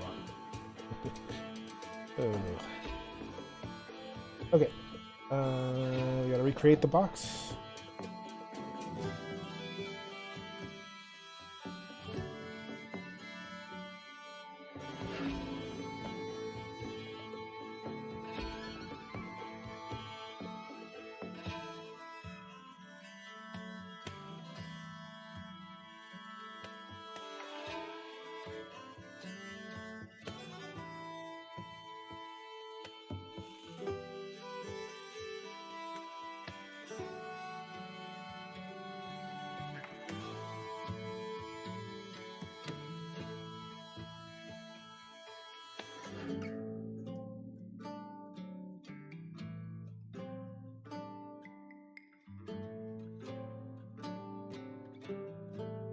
Hey DE, we just finished crashing Unity, and we're trying to bring back what we lost. Right.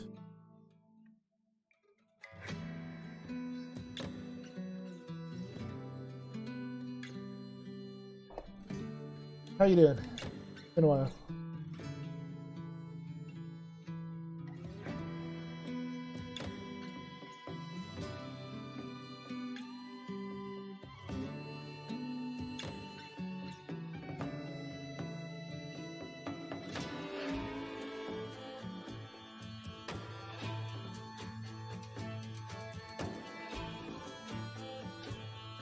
Save every couple seconds.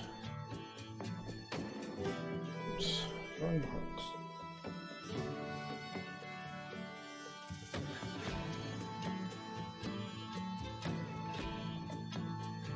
I think this was 30.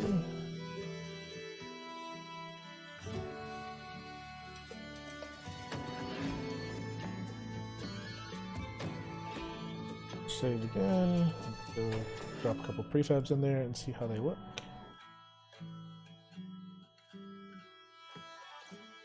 One, two. Oh no, no. It's Undo that's crashing. I'm pretty sure every time it's crashed, it's been because I hit Undo.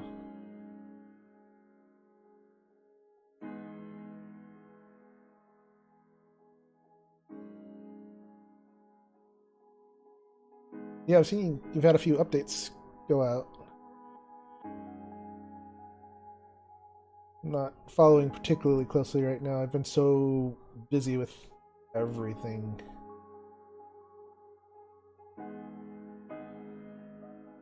Life has been very busy lately.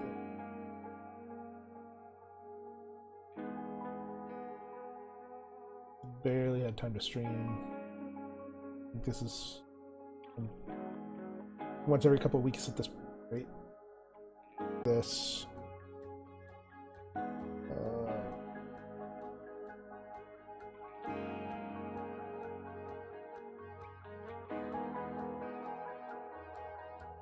Don't need.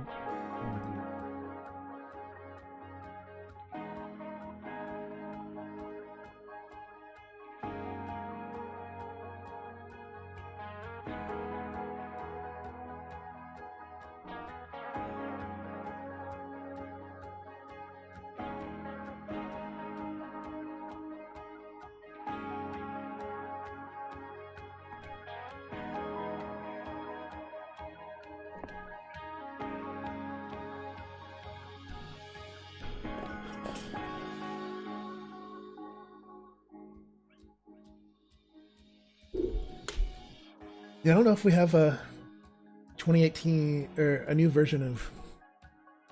Maybe I should look and have this installed in the background. Maybe there's a. No, we're still in. Latest is still 2021.3.11.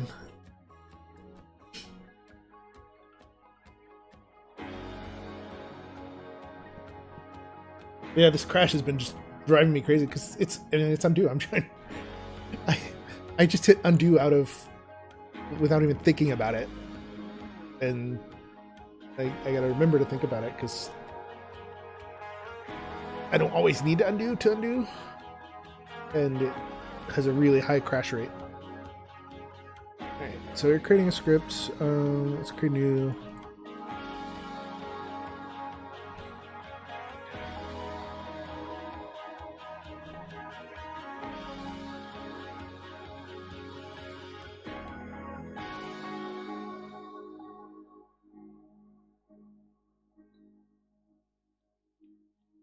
We're gonna call this Prompt Craft Word Cloud.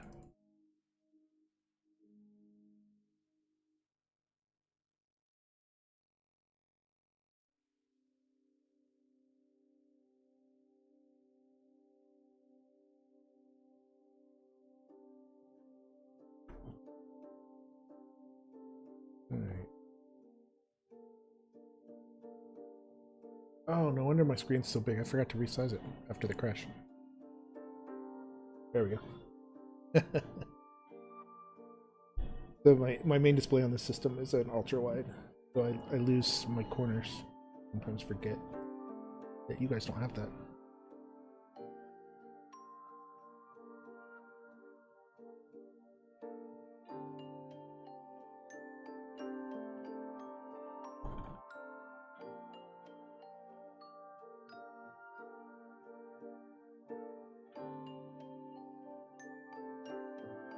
continuous preview refresh.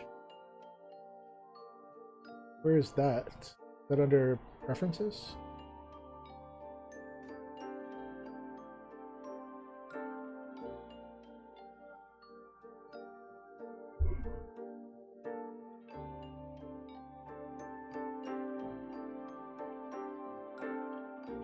Edit preferences.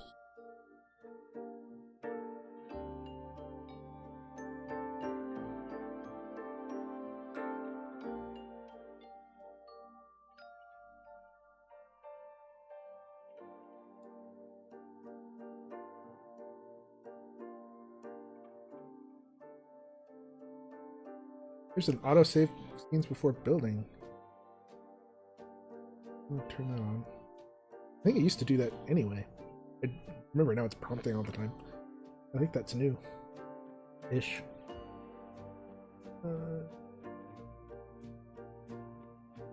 Busy progress delay. Game view on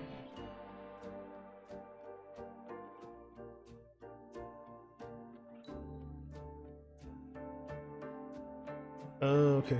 I don't think I'm using that in any of mine, but it could be, who knows what might be in somebody else's assets. Let's check.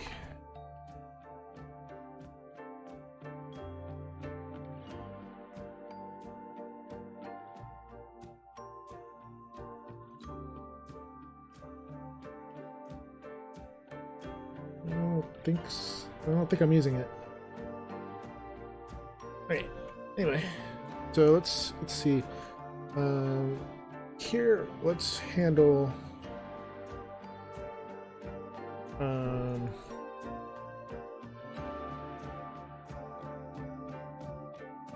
Probably need to handle partial and full transcriptions differently.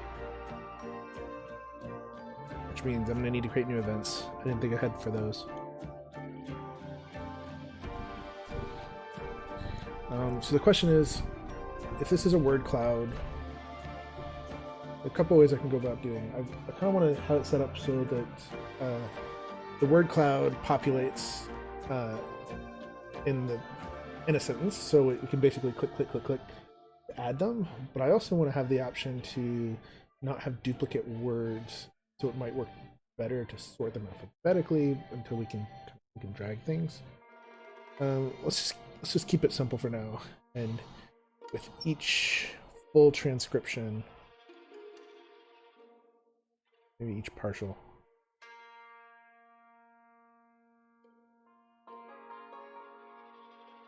Trying to make a decision.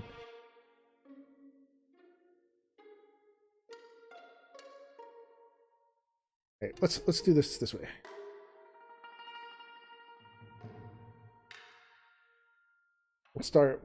We'll treat it more like an actual word cloud.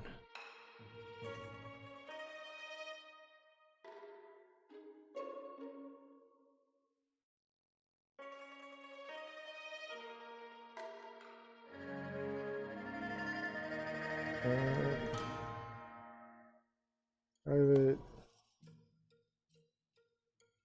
We'll call this a Craft word prefab, and we'll do this here.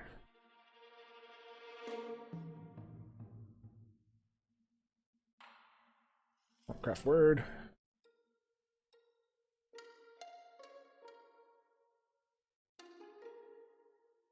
Words, and then when we get a transcription, do that, split it,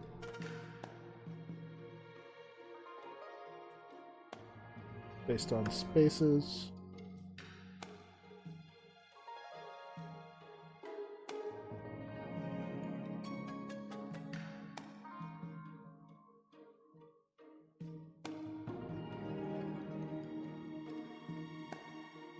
For all of the words in the word sets, or all of the words for the word in words, if it's not in the word set already.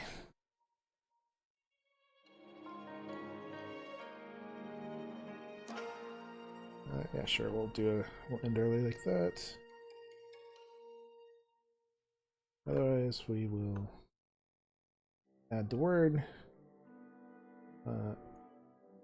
We will instantiate a word object, and then we'll set the word to be word. And we'll add to words the word in the word object.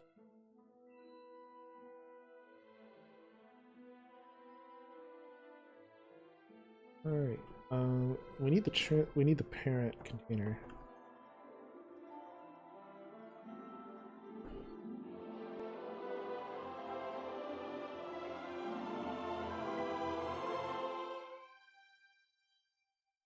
Now we've got to go create a prompt craft word.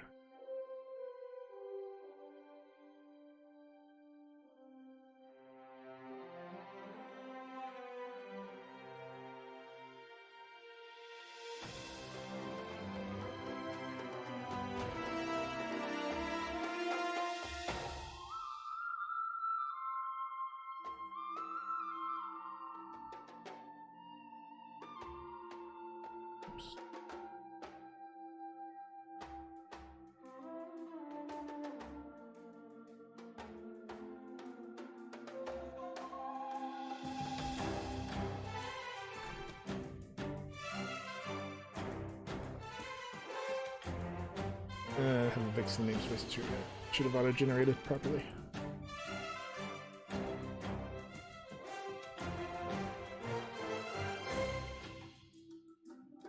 Alright.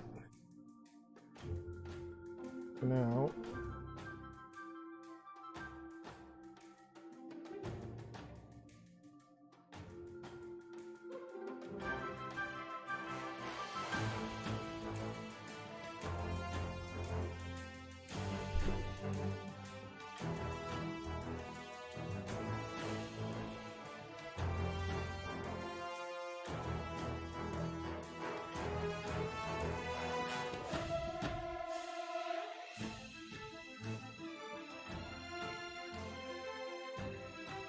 seen this work before. Give it a try.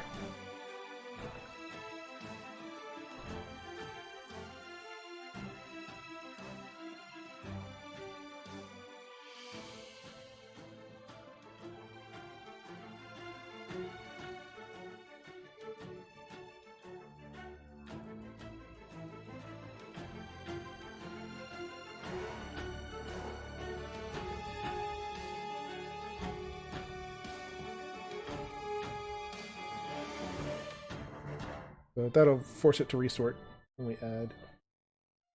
Alright, so let's go back into Unity.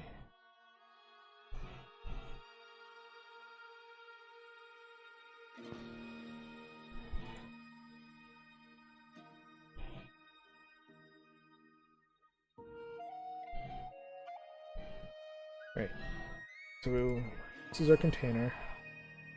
We want prompt craft word cloud. We need to open up our prefab that we created and set it up properly. Craft word. Text. Yeah, we should probably go ahead and clear the text there. Save so the next time it crashes we don't lose everything.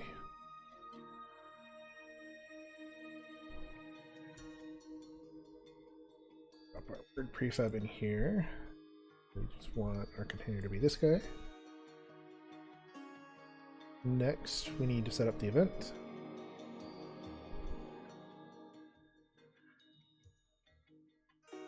Our string game listener event.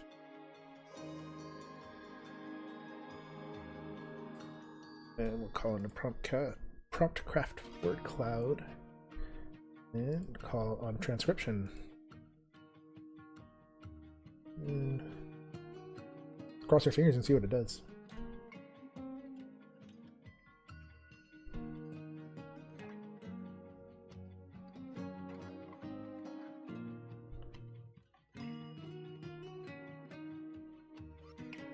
All right, this is a test. I'm going to get some words here. All right, this is working right out of the box. Hey, I didn't have to do anything. It's all... Is it sorted? I don't know if it's sorted, but hey, we're getting all the words. All of the words. We've got to adjust the spacing a little bit. And there's some words, like, I want words that are not going to work. Like, so the A is... I think will probably end up getting filtered. I want to change the colors a little bit. So some of the more common words are pop out a lot. So like here, is, it. So I think what we'll do is we'll create a color mapping for these common words.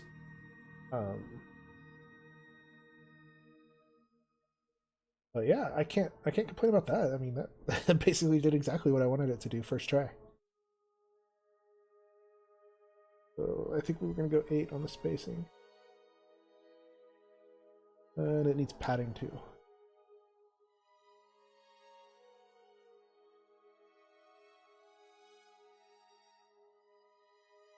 Yeah, if I activate again, I will see some more words pop up, as long as they're not already used, eventually, maybe.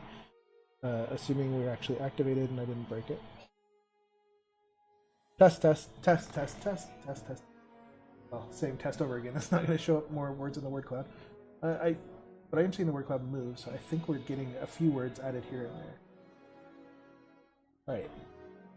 Alright. The other thing I want to do, like I said, we're going to throw some buttons on this right-hand side. I think we're going to throw a reset button here to clear the word cloud. So let's do that.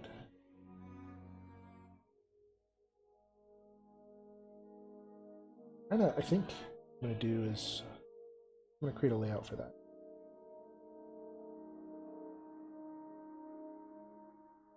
Potentially even a scroll view.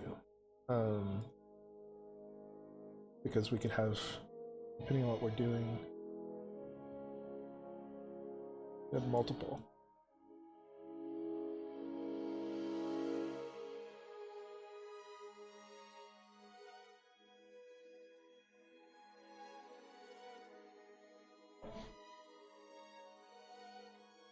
Move. I'm gonna break this prefab and recreate it.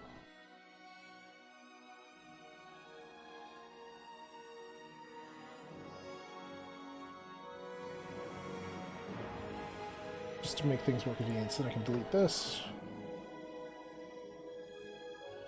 And then we're gonna put dictation information in the content box. Viewport.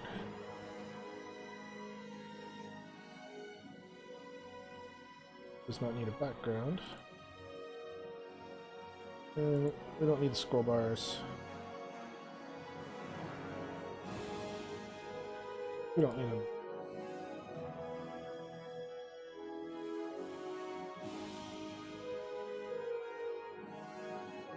When they do show up, because you can drag and scroll.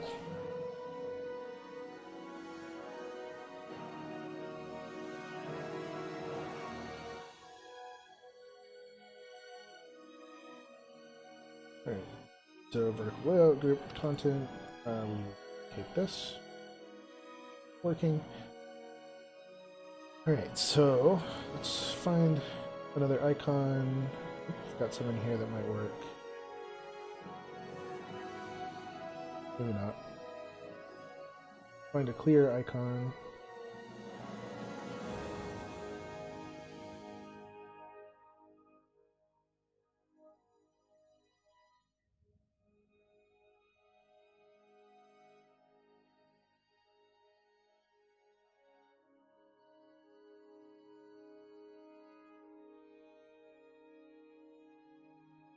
There's something.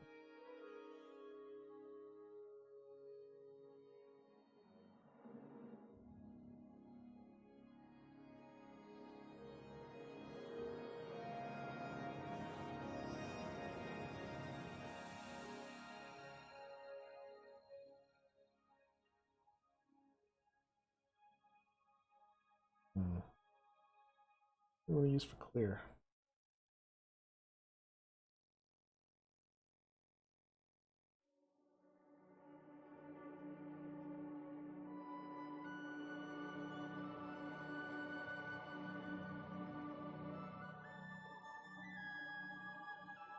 maybe the X. Really.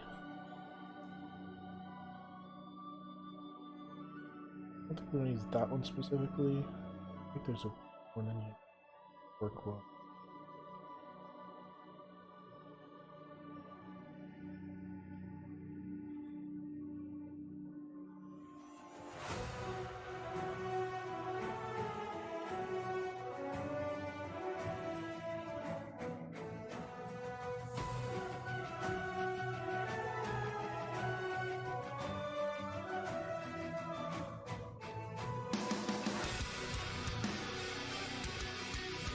And we'll just go for that for now.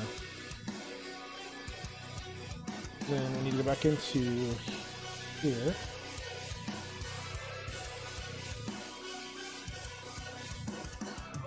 Here.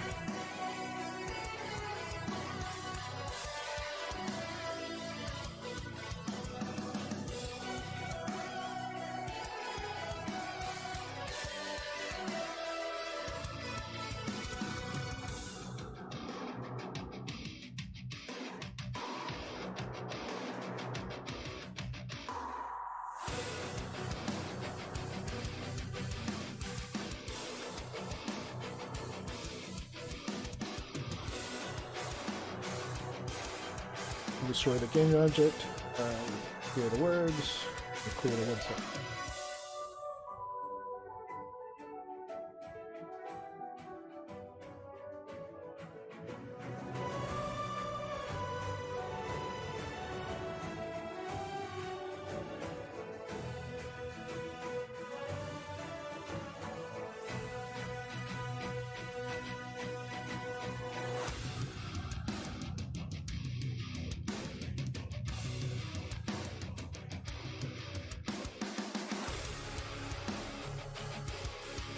Instead of activating, we need to go and we need to call words.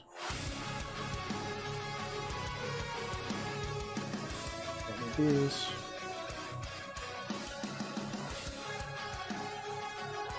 Craft words. And we call it clear.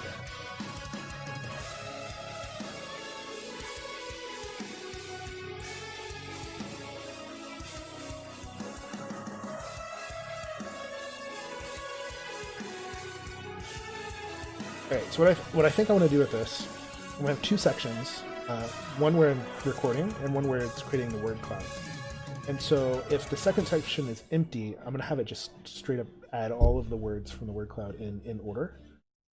And then once that's done, every subsequent activation is going to create the word. So let's start by creating a word cloud, bunch of words, get a bunch of words in here, lots and lots of words, and it's already kind of behaving how it will. I think I'm going to that should not be deactivating, not quite yet.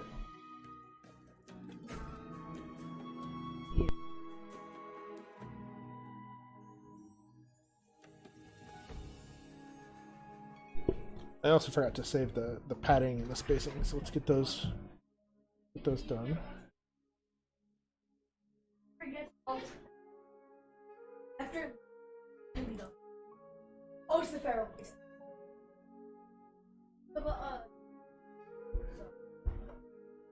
What sheet fits you? Right. Save that. Okay, so we need the actual crafting sentence box, I guess it is. We'll duplicate this.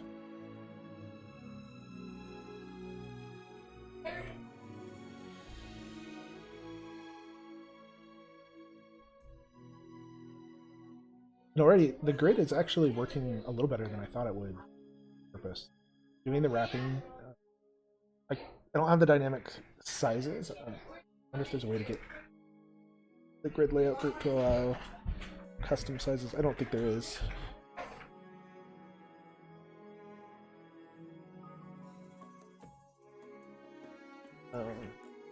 But it's close. It'll work for what we're doing today anyway. Okay, so this box, we need to put it down here.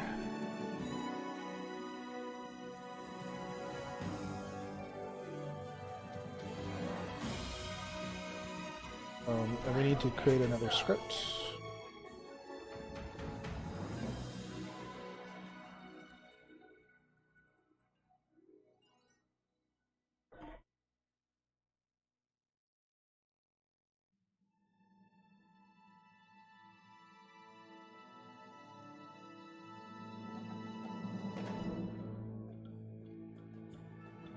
So this one, it's going to have, it's going to be very similar to the promptcraft word. It's basically the promptcraft. Oops. It's added this any old place, nowhere near where it needs to be.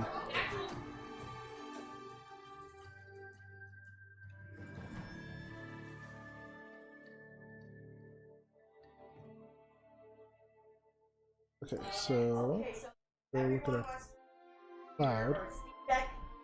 We need the same thing. We need the word prefab in the container. What? Fine.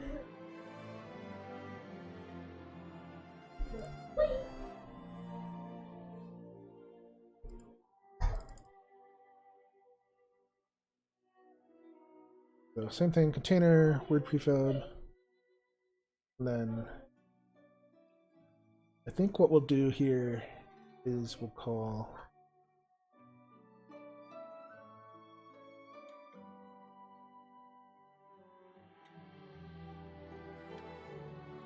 that value. But I think we're going to want a method for add word.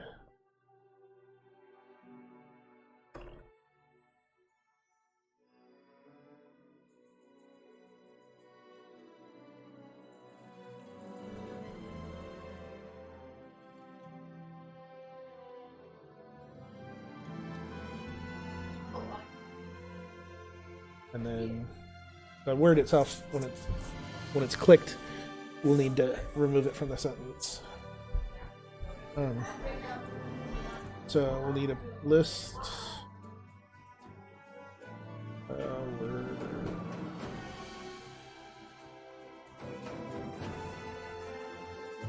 Better words.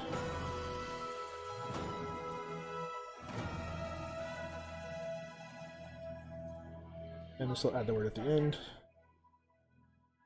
The container, we're already gonna have that at the end, so that'll be good.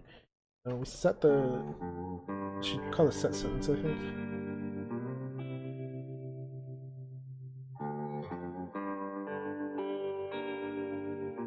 This is where we're really gonna have to have the knowledge of partial versus full.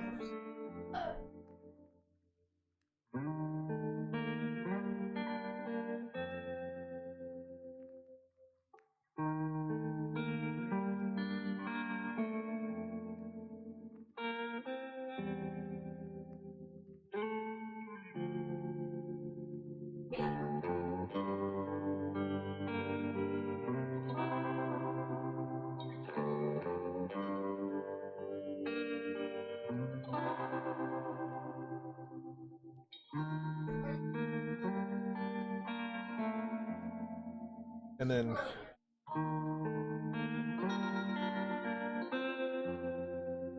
we probably even want to have this trigger when activated. But let's not get too far ahead of ourselves yet. Let's go ahead and let's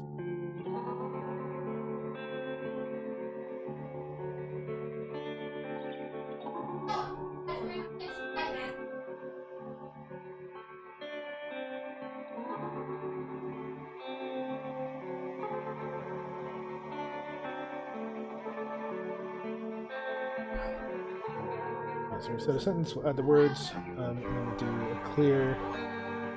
Same way we do clear on the cloud.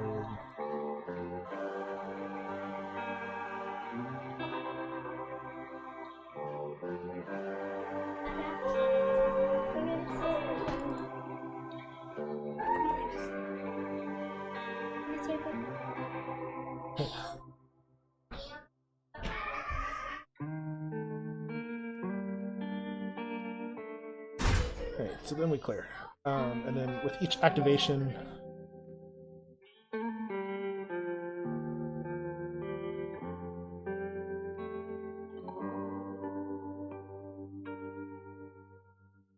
So the first time we activate, what we'll do is if the or when we activate, if we don't have any words, we'll go ahead and allow population.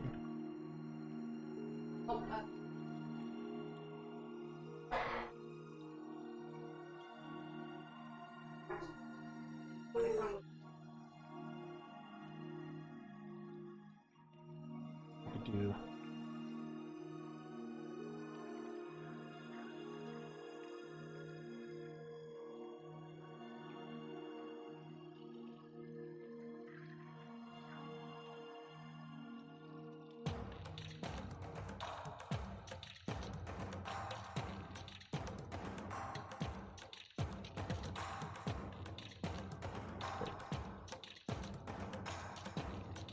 oops, wound. So when we clear, we allow population. And then if we have words, then we won't allow it to overwrite. So this just means it'll populate the box on the first activation, and then after that we're really adding to the word cloud, and we'll refine this a bit later, I think, too.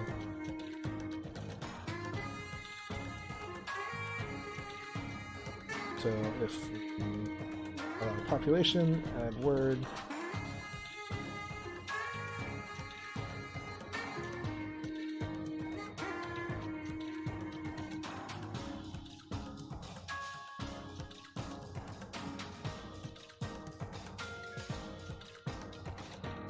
and we clear,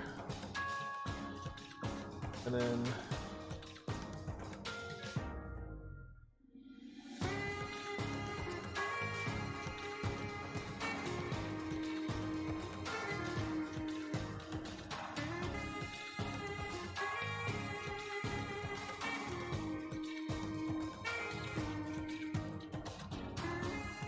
not the most efficient thing, but it'll work.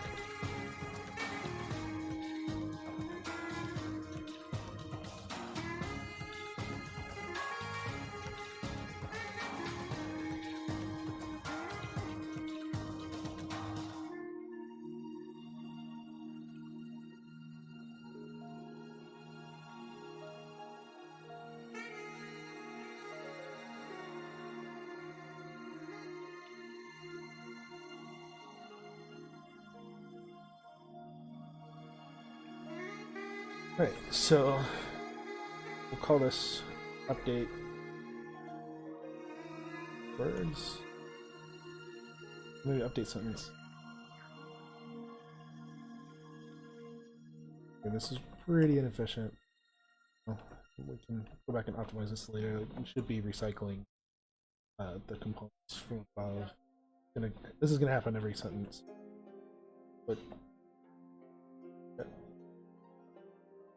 we don't want to over-optimize early.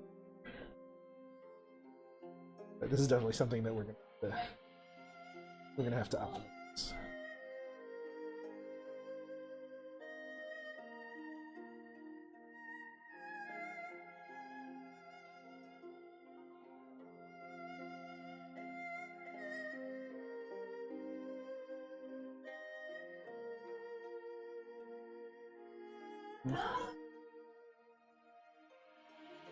I think what we're going to need to do here is give period its own word, essentially.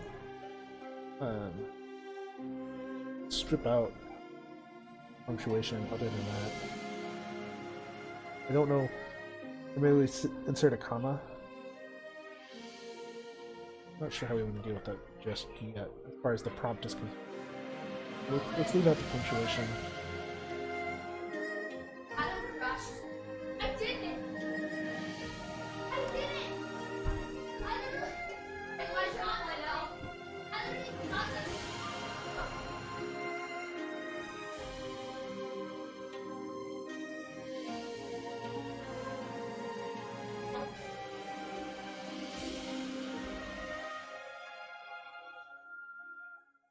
Update sentence, that sentencers.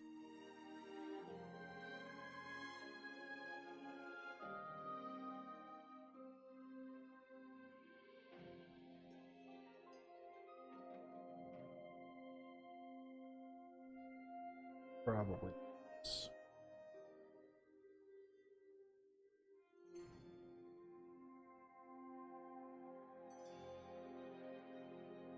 That. No.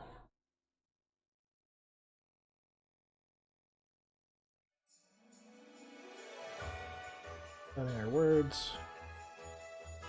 Now this is where we're gonna have to add more events or directly tie into the situation. I think I'm gonna add more events because I don't want to have any direct ties between my dictation event and their dictation component and these components. There may be more ways that I have them in. So I think we're good here. Go back to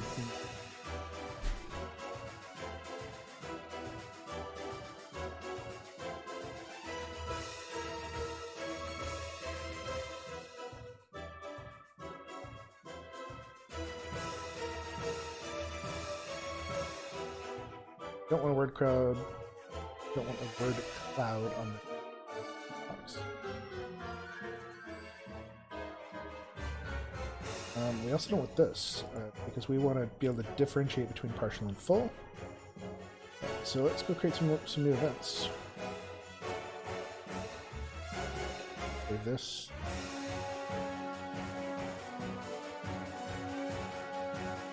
We're gonna create. We're gonna move these around a little bit. So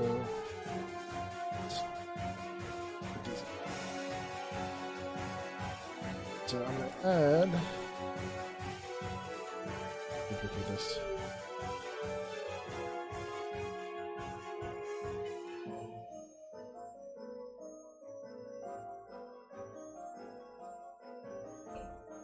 Partial.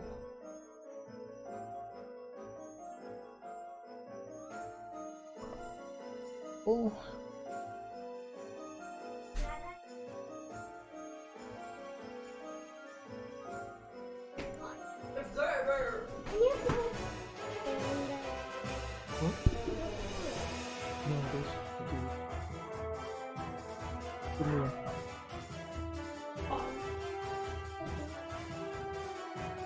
And partial.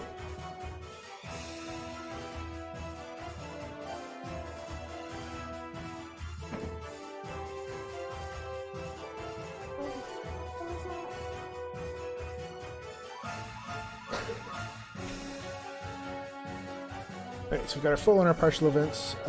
Let's go ahead and add events for... I guess we can reuse mic active and mic inactive for those. First, activate and for start and stop. I think I want to create dedicated ones just in case I end up fixing that mapping.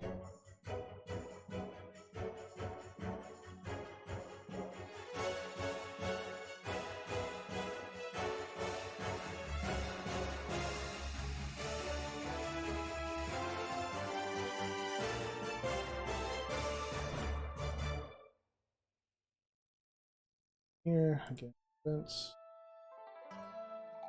I think we're probably just...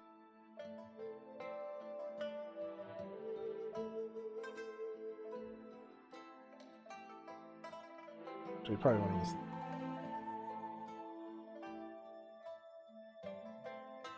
If we can get it to select, that's a bug.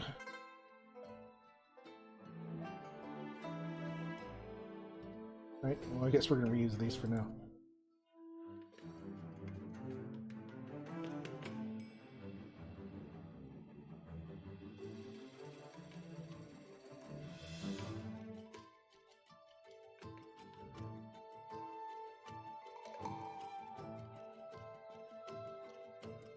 It should be more or less the same.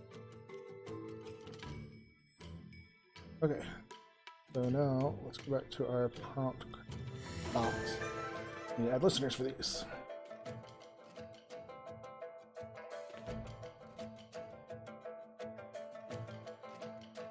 Start.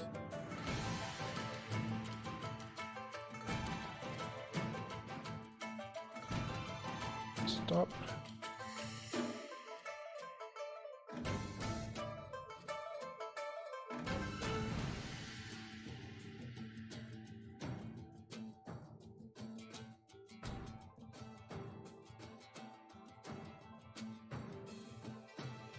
Then we want partial and full. Alright, so I need to wire these up. And I want. You're not. Oh, we haven't added the.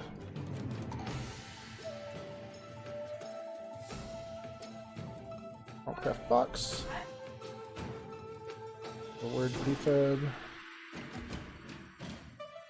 And Altcraft box is the container. We should here. Box on activate dictation.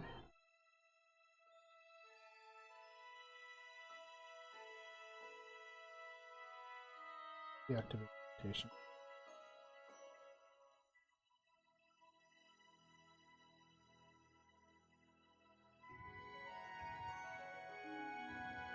This. And on.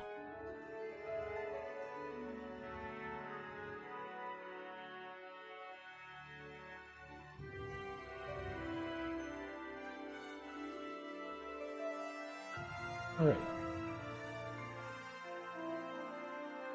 We've got our vents set up now. Everything we need is here. Don't expect this one to work first time like the other one did.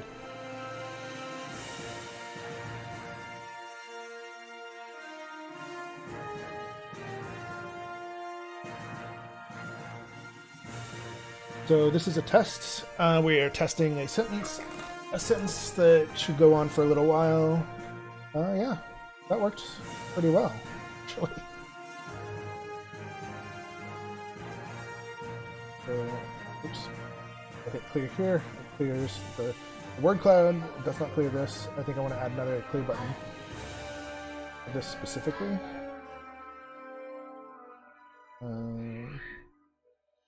Probably need to. I think we're gonna have to strip. Well, I think we need to not strip punctuation, but actually split punctuation out into its own bubbles. Because, for one thing, we need a sentence, comma, and a sentence in a word cloud. But punctuation also. We're going to need control over. So let's see if I add more text. Yeah, this won't populate, and the word cloud will populate, and so then we should be able to do whatever. Okay, and then so we need to add in clicks on this. All right, not bad. Let's go ahead and get it set up so we can add and remove individual words. And then I wonder if we should, to simplify things, also strip out the casing. Because that'll reduce the over, like, we've got 1, 2, 3, at least 3 so's in here.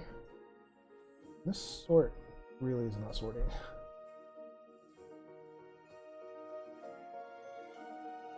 I have to look at that. You're going. Alright, so let's set up so these are clickable, and they add and remove each. So when we click up here, it adds down here. When we click down here, it removes it.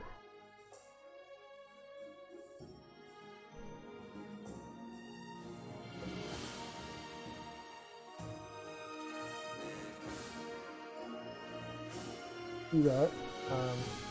We're going to want to have basically wired up so we get action that we can subscribe to in the word.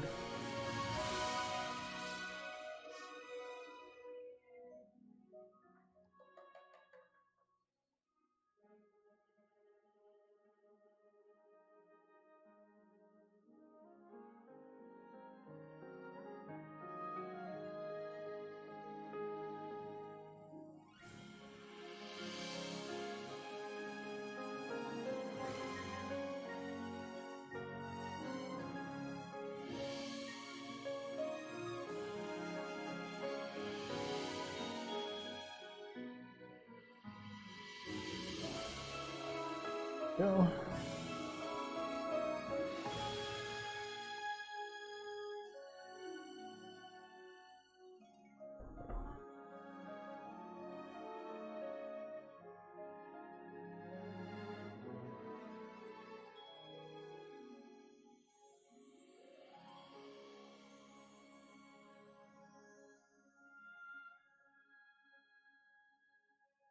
Put that in while I'm here. Oh, the background music is really loud? Oh, sorry. A little loud for me, too. Is that any better?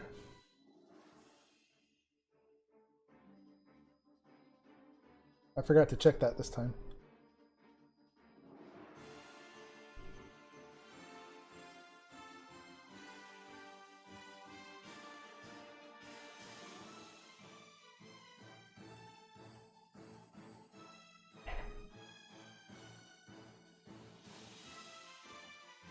Alright, so when we add items here, let me instantiate this.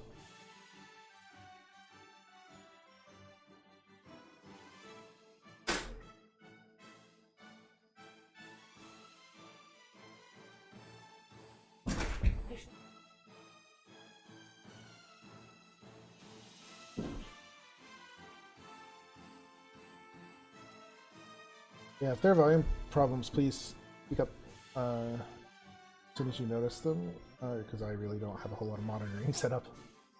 And the way the music side is configured, it's coming from a different input system.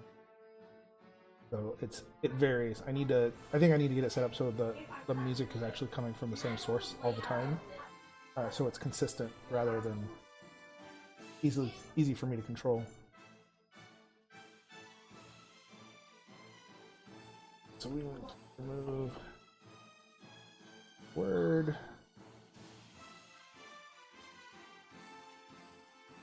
Really.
Alright, that should reset everything. Remove a word when we remove a word. The word cloud's going to need a reference to word box.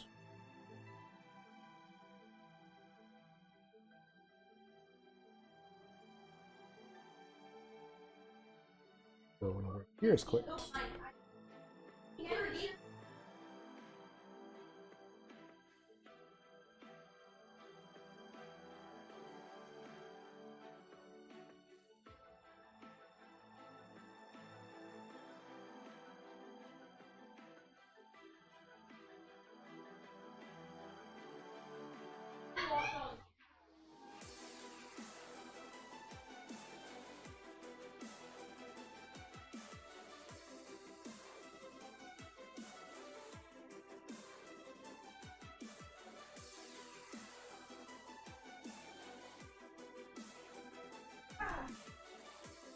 There we go.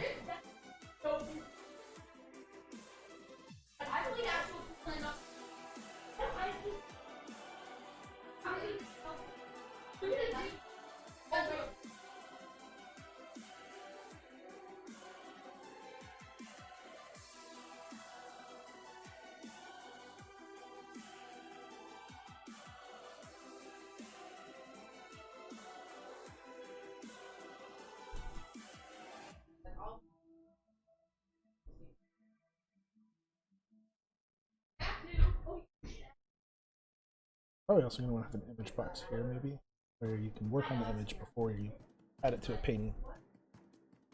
But we'll do that later. Okay, so need to go into the prefab and then add click. You can write this in the button.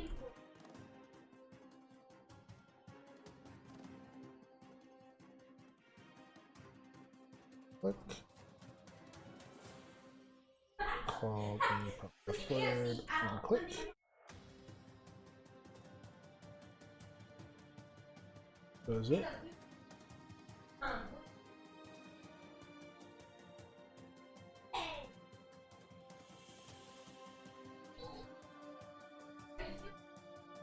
Alright, let's create another sentence that we're going to turn into a set of prompts.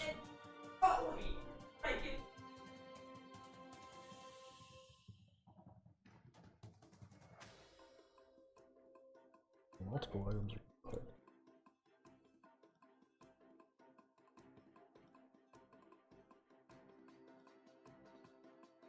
Forgot to set the reference to the word box. This one's getting removed though.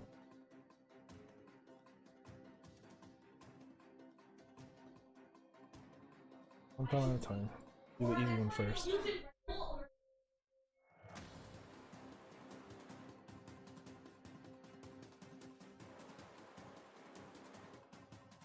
That way. This one's not removing.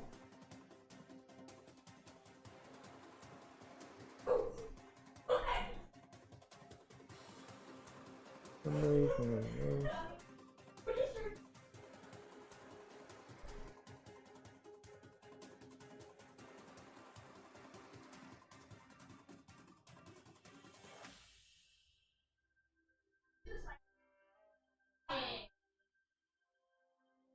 Debug this.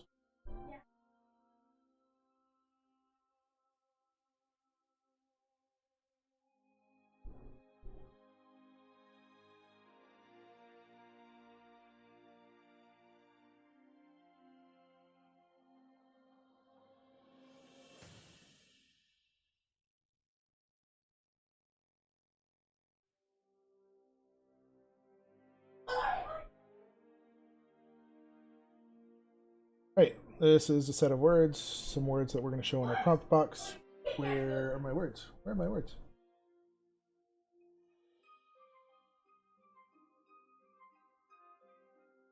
Frozen? Oh, the debugger probably. Yes.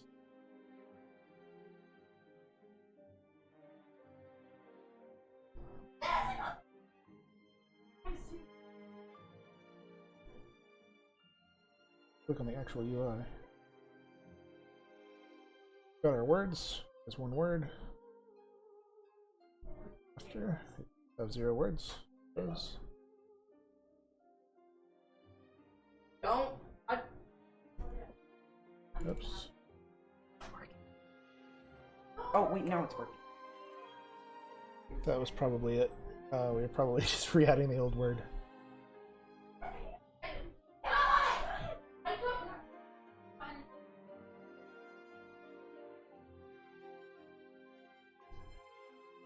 Our full is now empty.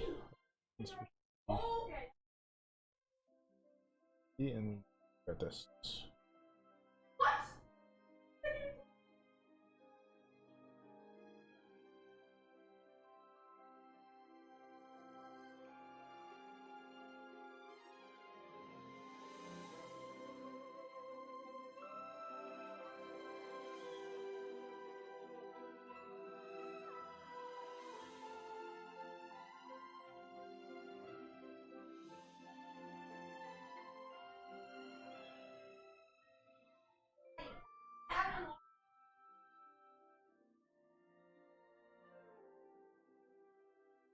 Alright, test, test, test, test. Let's get some words in here. Let's get something to play with. Okay, I think we've got a few words in here now. Oh, no, that should not have wiped. That was a bad thing.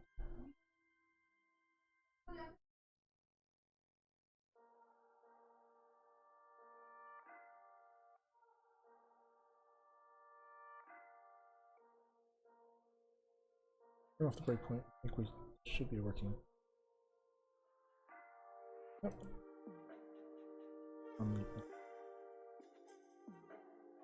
Oh wait, it added it to the beginning. Not what we want. I do.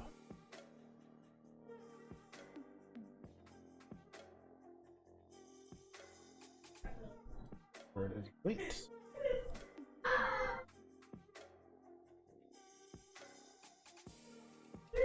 Okay. Sentence.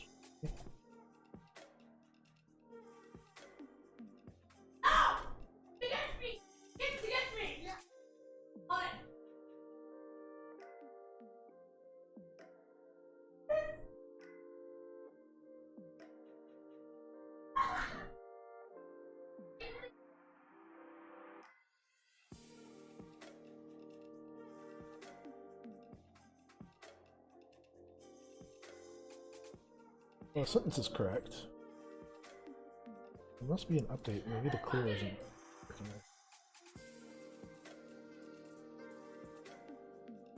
Raffle's empty. Correct. Owen!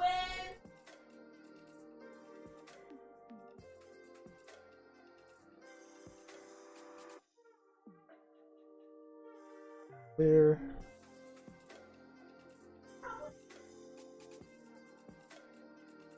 Wait.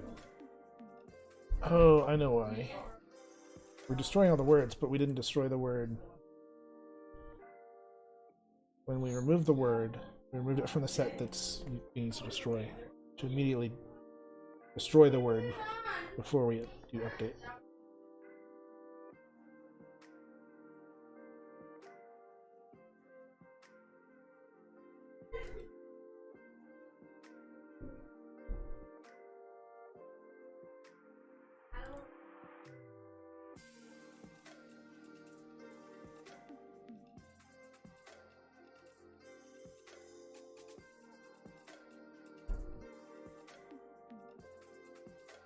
Oh, actually, Reagan, you can.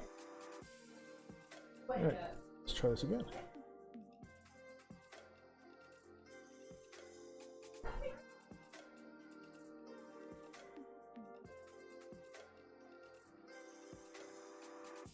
Alright, here's another sentence. Let's get another sentence going. Some text to type and send. Alright, that should be good. Remove send. Let's see it happen. And good. Right, so if I click up here, oops. Hey, and it's added back. Where's our send? And send. Cool. So I can remove, I can add, I can kind of craft a prompt. And then we've got kind of the stored prompt here, which I think we want to reconstruct. So it's a little more legible. So let's do that now.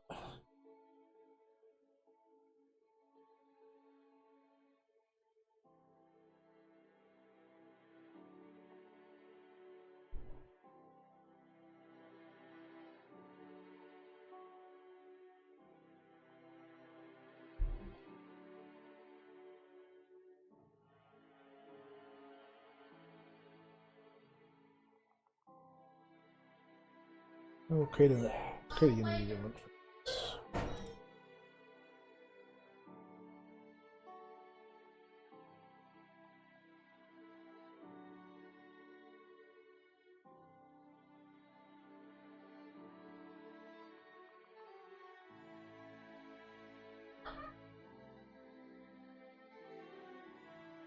All right.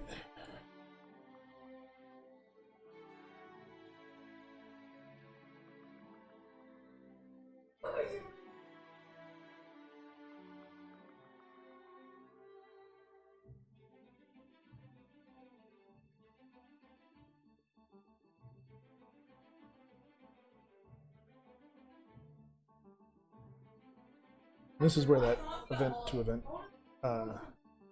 utility comes in.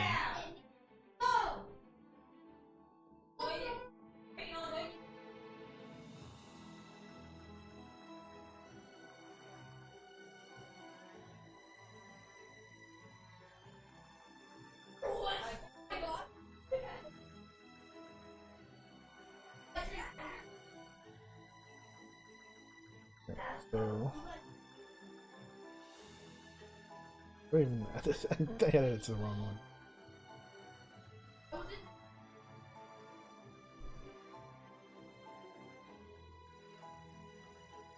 Okay, so here on sentence updated, we're going to call event to event.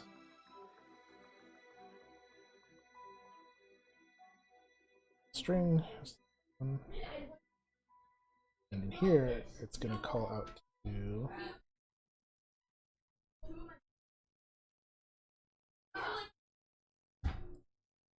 the prompt at that time.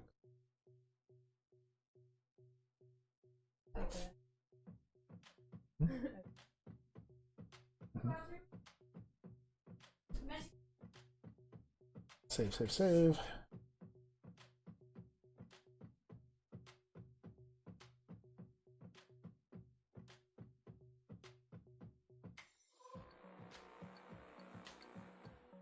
Okay, I would like a magical tree that's in the middle of a forest, and there's a lot of blue haze.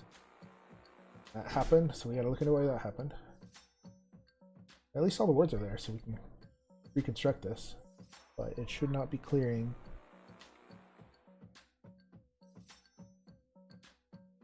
Okay.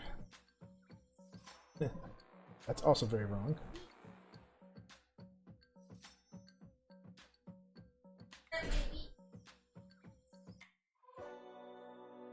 We need to update this when we call add word too. Okay, so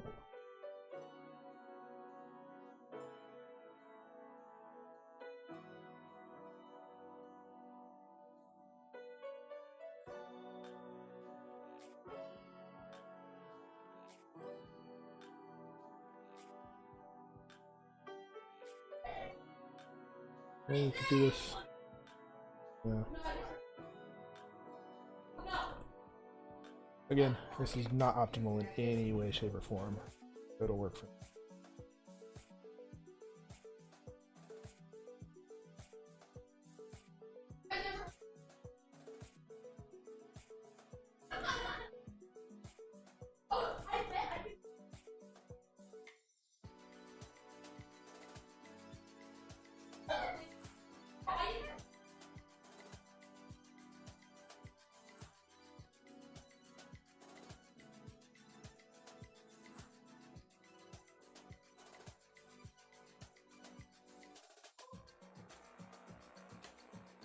We're gonna get a ton of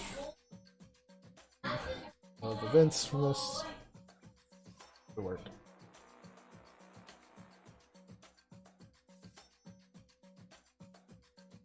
Okay, the other problem with it clearing, we need to go into the box.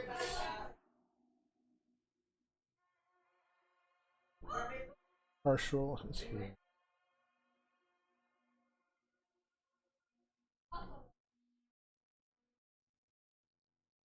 Somewhere in here we're clearing.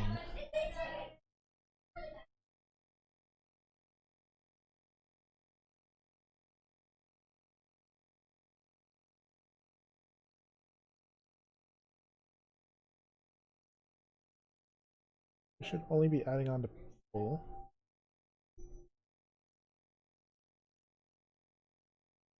Okay, let's throw in a debug in here.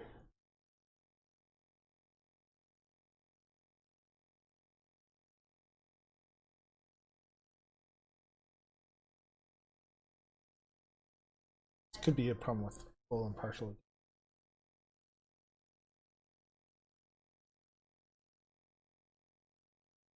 I think someone issue some, but we'll double check and make sure.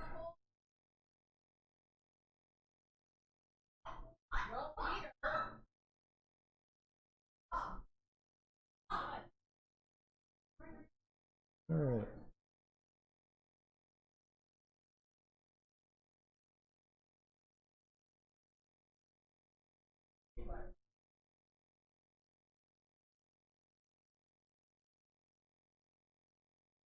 Okay, let's talk, and we'll keep talking until it tries to reset. We're going to watch for full somewhere in here. We should see. Oh, no. Didn't. Test. This isn't going to populate down here because this is not cleared. Add a clear button.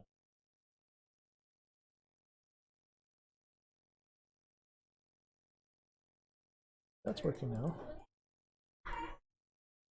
That's pretty good.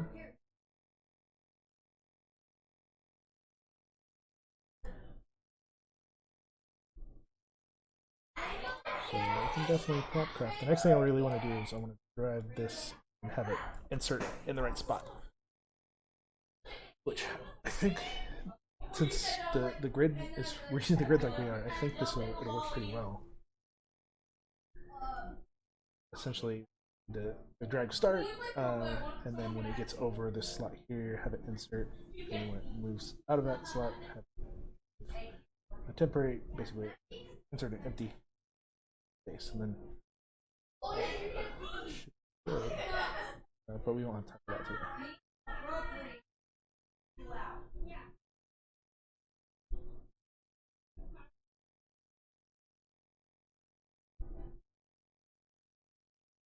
So let's add a clear button with this. I think I'm gonna add it directly here. Maybe I don't want this vertical layout after all.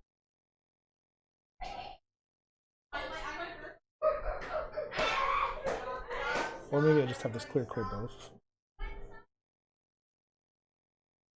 Maybe I'll just have that clear both for now. I'm still not entirely sure what I want.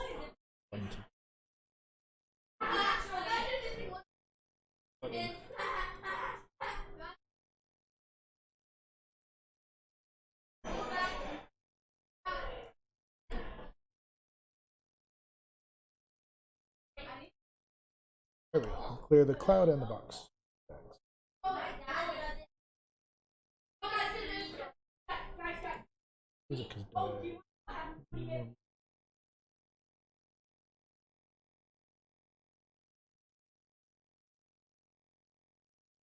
What do we want?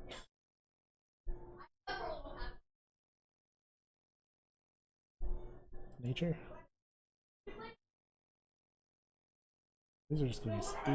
These aren't gonna be. These are ambient sound. Check things up a little bit.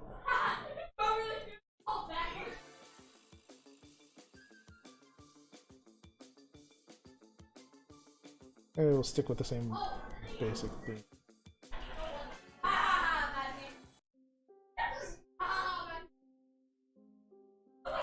We'll do jazz next time. Alright, so we got our clear button. Activate. Okay, we're going to say a sentence. We're going to fill up this box with lots of stuff. And then once it's done, oh, there we go. I did not see a full come through, but it is clearing. Did we not wire it? Maybe we didn't wire up the full event? We're also going to get multiple fulls per activation, so that could be it too. But I think we addressed that already. On full transcription. So allow population happens on deactivate dictation. So if we don't wait, that should be fine. Okay. Let's try clearing. Good. Now we can touch this. Okay, let's try this again. This should be populating again. We should be starting from scratch. And it should keep going, and it should eventually replace if it doesn't deactivate. This wedding. Okay, we add some more words on here, more words going into place. And eventually I'll have a big word cloud of things. Here. Good. Alright, let's start another one. Here comes another one. another one, another one. Keep this going. We're going to keep this one going and keep talking over and over again until it clears, and hopefully we see the full. There we go. There's the clear, but where's the full? What event triggered the clear? Maybe we something's clearly calling clear. So let's stick a breakpoint in clear and figure out what's triggering clear to get called. Something figuring out. No way! Yeah, It's we're gonna trigger it. Let's try this again. Okay, here we go again.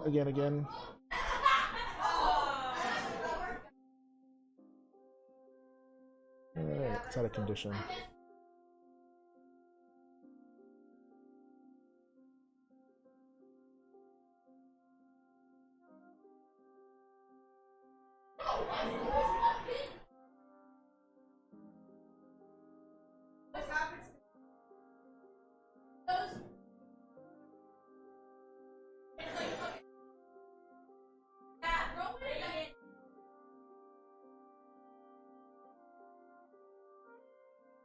Oh, we're calling clear from partial.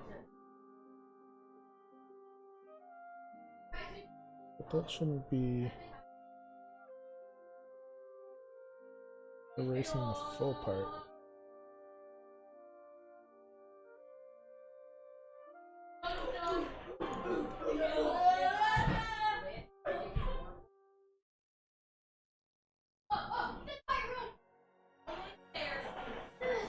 We're calling it on. Right, let's continue until we hit this breakpoint again.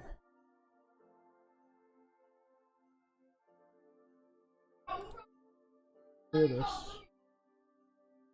Just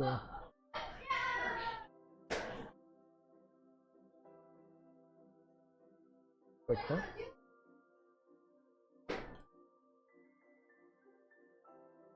Okay, here we go again. Let's go again. We're going to keep going until we hit the clear, and we already hit the clear.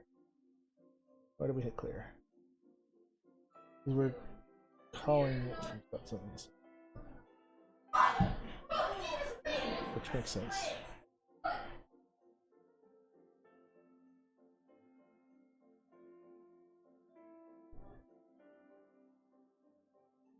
Okay. Do this.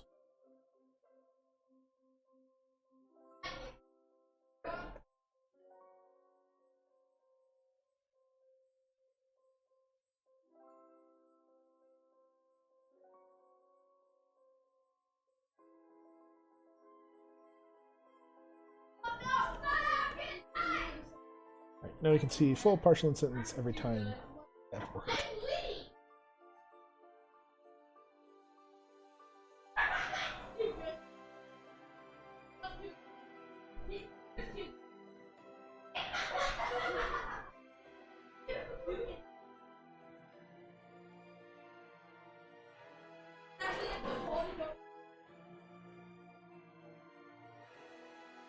We're not out of time. I want to try this once more in VR. I don't think it'll work in that scene. That is the VR scene. But we could potentially add the component,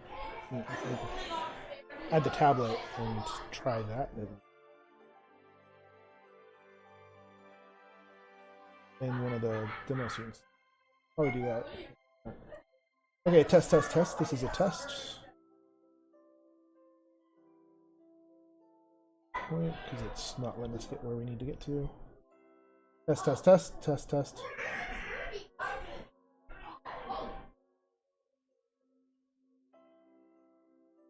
we hit continue. Okay. Oh, there we go. Test.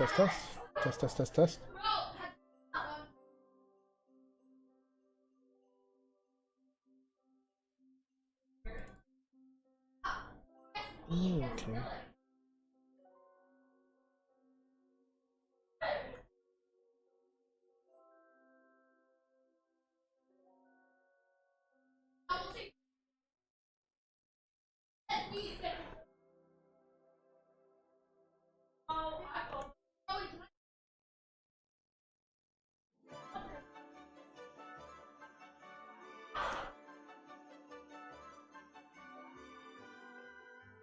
part of it.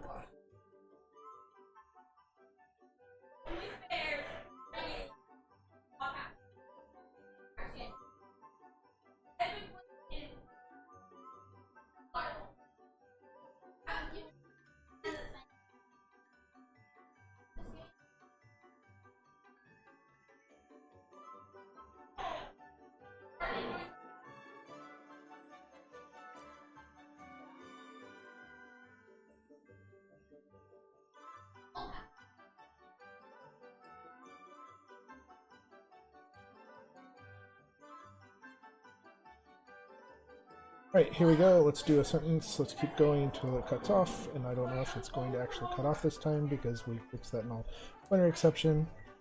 Where are we? It's not. Okay, let's try again. We're going to keep going and we're going to keep going a lot. We're going to keep the volume up, make sure we're going to keep prompting. Hit deactivate. Okay. Let's try again. Oh, that was... Okay, we're gonna talk. We're gonna talk a lot, and we're gonna keep talking, and we're gonna keep going. We'll keep talking about stuff until we run out of stuff to talk about. Then we run out of more stuff to talk about, and it keeps going. It looks like we fixed the problem. No.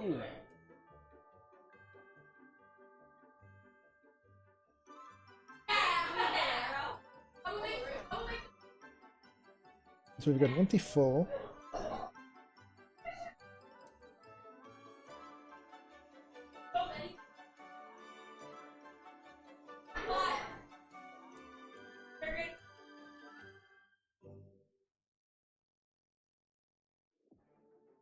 Scrolling up here. Alright. And it.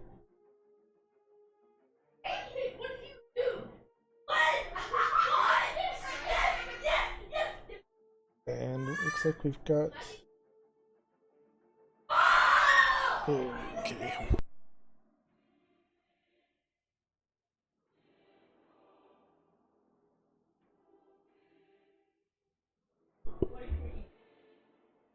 I think kids are playing Smash Brothers in the other room. They're getting a little loud, sorry. Alright. So we got this full here that's empty. It starts with what's going. I want to know what's clearing the full. Is the full ever getting set? Oh, okay. Well, the full didn't get set.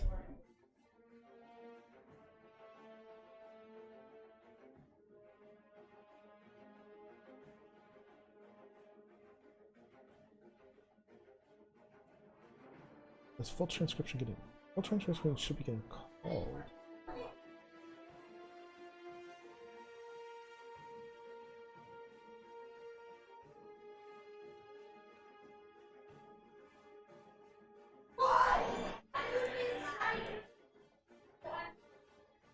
Yeah, I wonder if this is...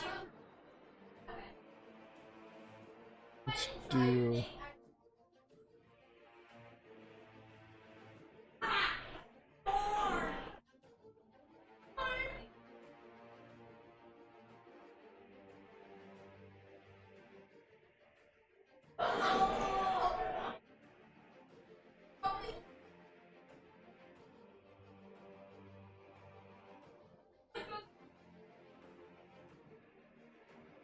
Let's try this. It doesn't, I mean, it doesn't look like the full event is actually being triggered. It looks like we're getting... Maybe it's starting to stop, but we should probably also log start and stop. Just in case, because maybe the...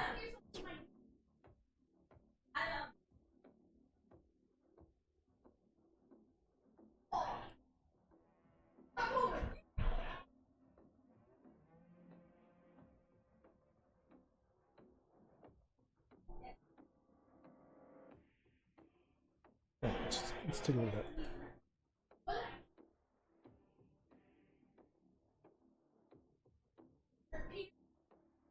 Give this another 5 or so minutes and then we'll jump back into VR and kind of wrap up and try out what we've got.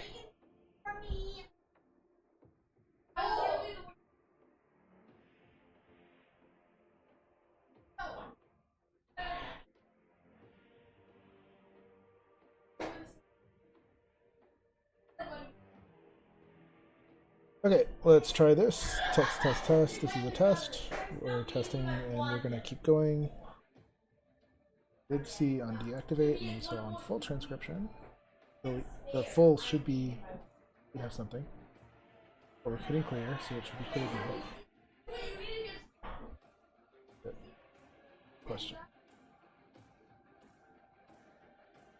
Okay, we're not clearing full or partial. So we should be clearing full.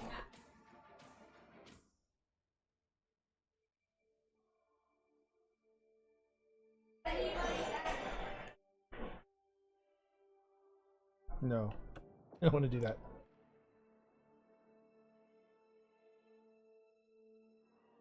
We also don't want to. Okay, I think I see what's going on. We're clearing clear. We should do a partial clear. And then have the public method be a full clear.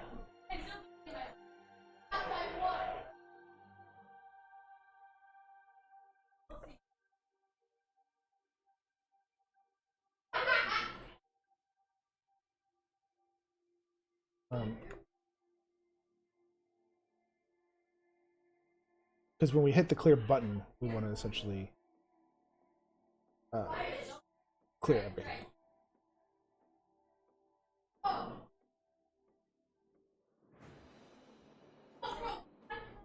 And start our state over. We don't want full to have anything. And we can do this on start too, just to initialize state.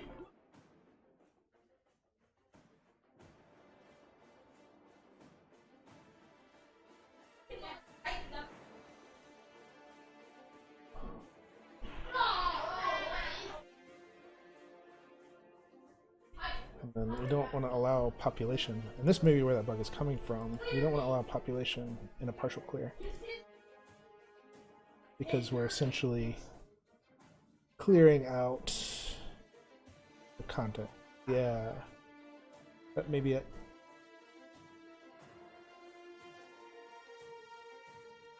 We're clearing out the row, but we're not. To update the text.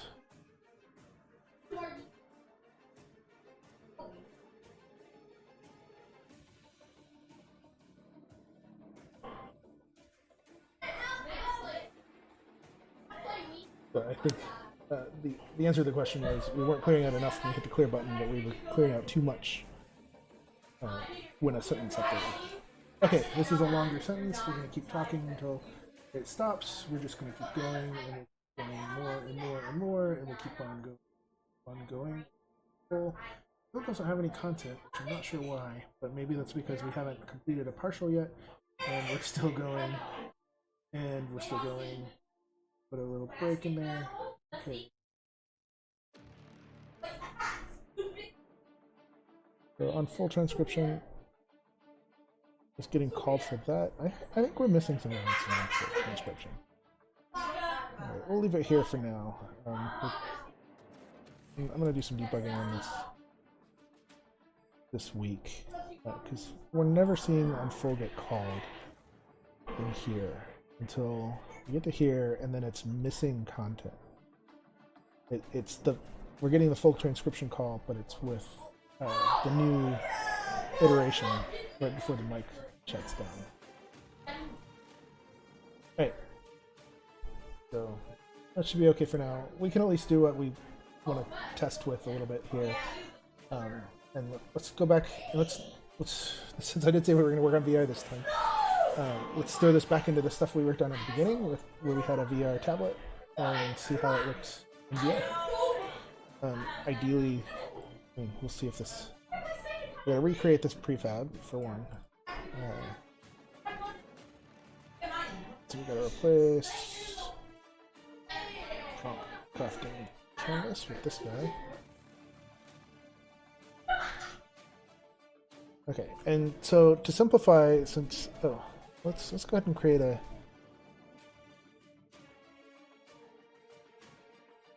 I'm gonna make this prompt crafting specific app dictation experience.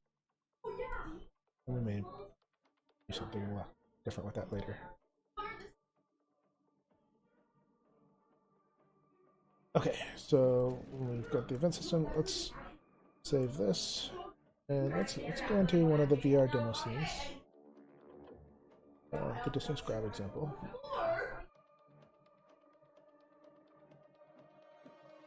Gotta switch out to 2D mode. Biggest concern I think is the button's not going to work yet. I don't know if we're going to have time to pick that up. We'll see. I don't remember how easy that is. Here we look at back in here.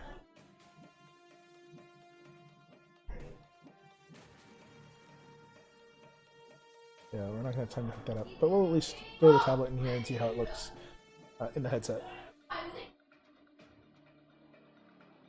Okay, so we need tablet.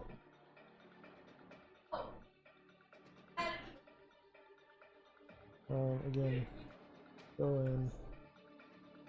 I create a prefab for that, and we need to go grab the prefab for that.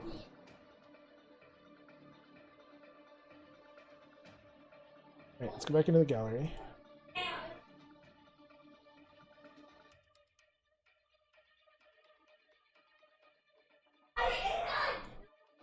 Then it's under the player, I think.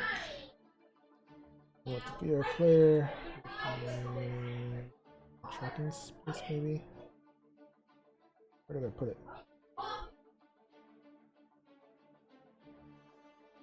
Oh, here we go. Okay, so this we're gonna call this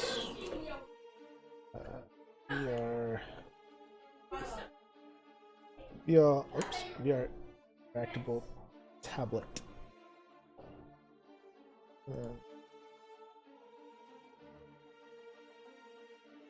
Go ahead and we'll throw that in here for now.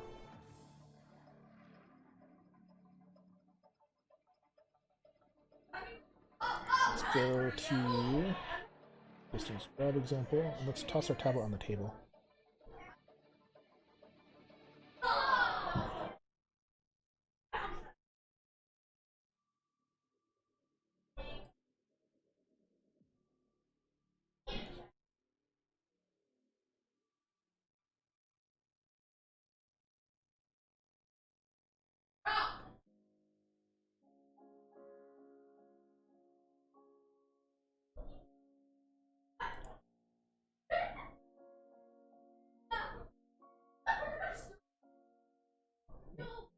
Just put it.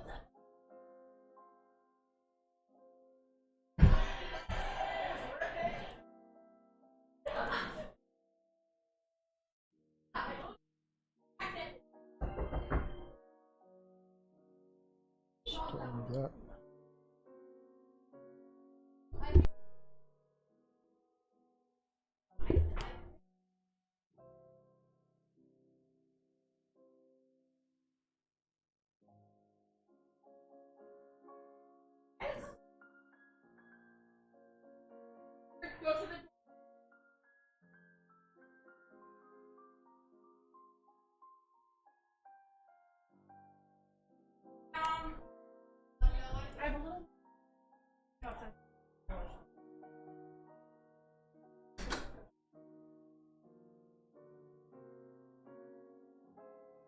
So we have our prompt crafting canvas. Oh, when we saved it, we switched it from world space.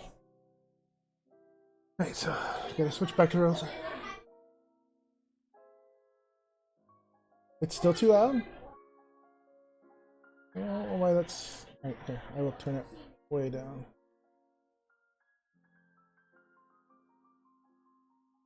I can mute it for the rest of the session. I'll take a look at that. I don't know why it's noisy.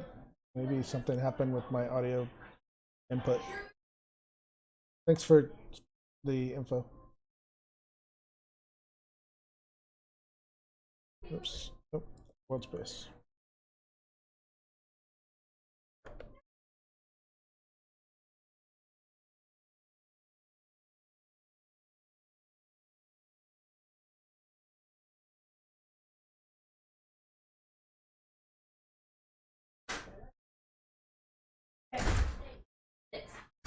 I have to be home at 6.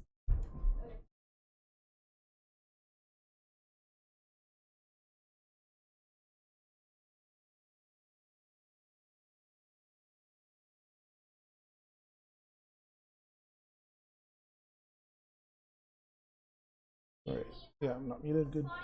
Alright. Rotate this a little bit.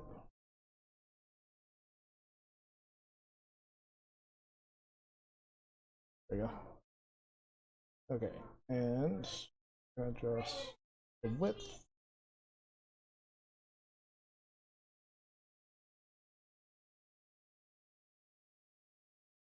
And the height.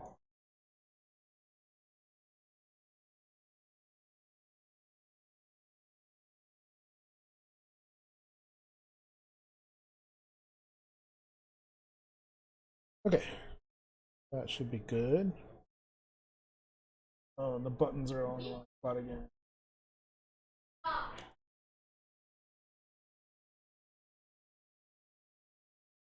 Because that's centered and not right aligned like it should be.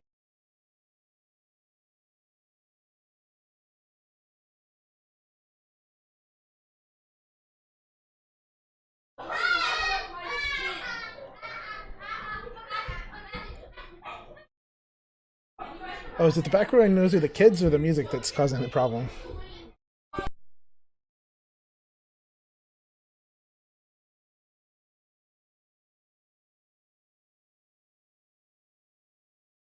I had my headphones on. I don't think I realized just how loud they're being.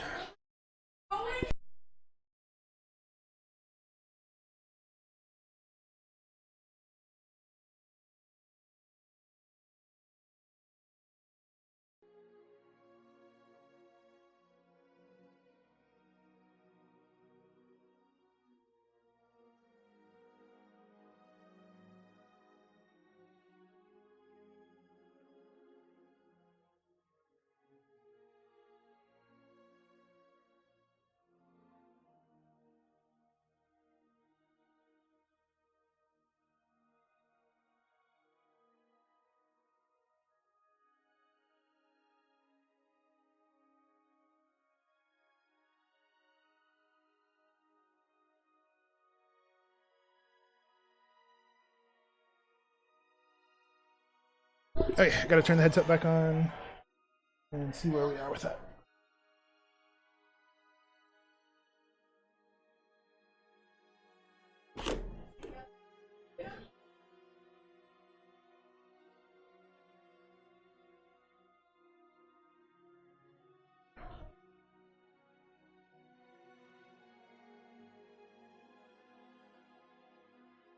Oh, and we didn't add a bunch of stuff that was needed, like the mic and the dictation experience and all that. But headset's back and working. All right, let's add the other components we need to this scene.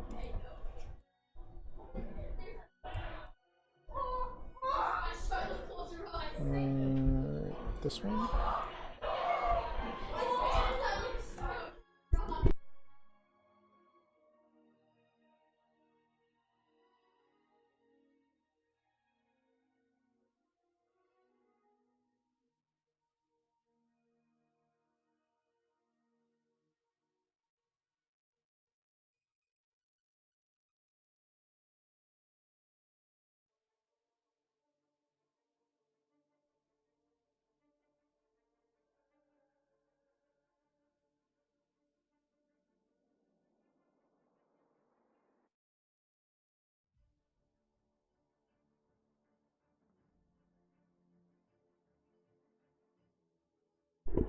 Hey, Freshie. Sounds like the background noise has gotten noisy. Kids are gotten a wee bowling. All right, so let's pick this up.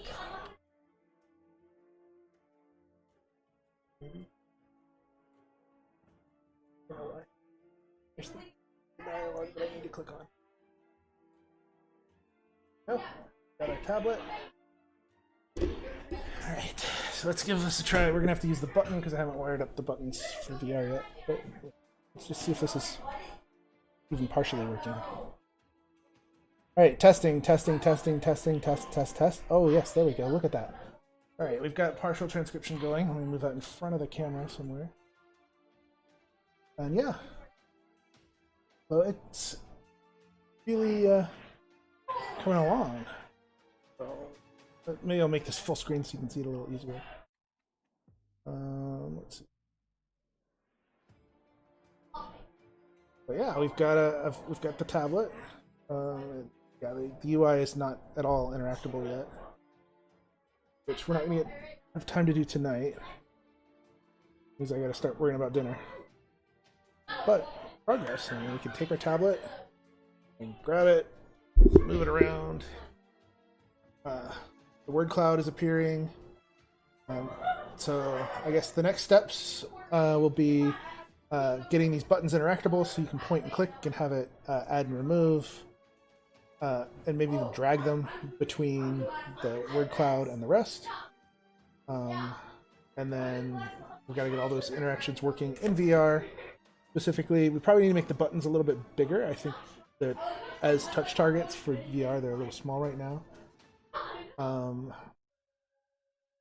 And then we need to add a button to have it actually send to the art gallery. So maybe let's apply any of these overrides here. The tablet. Let's go into the gallery one more time. Let's see if we can activate from within the gallery. Save this for convenience. All right. Gallery.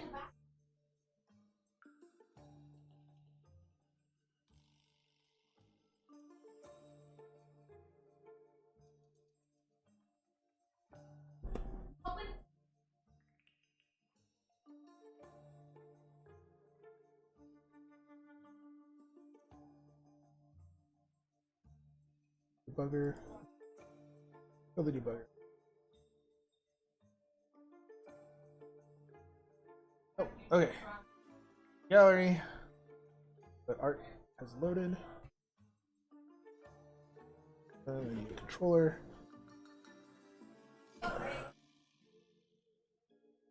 Third. That looks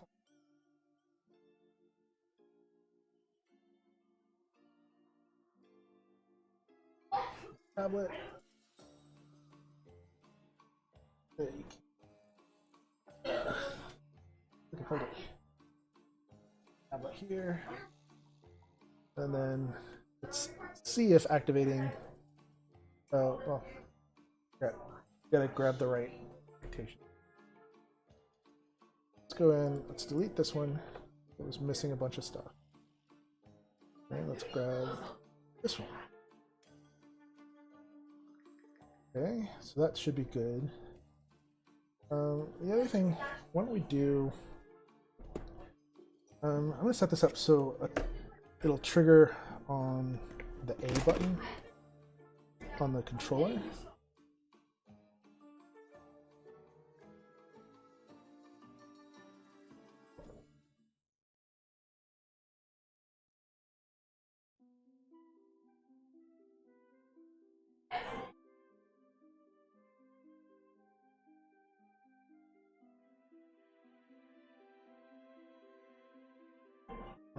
That's not the right one.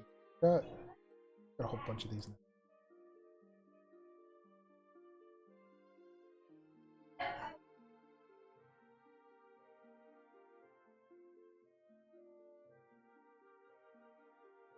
Nope, not that one.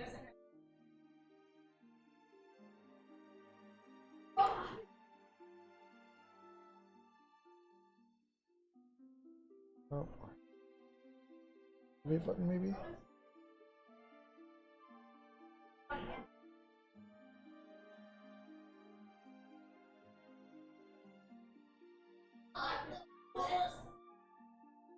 No.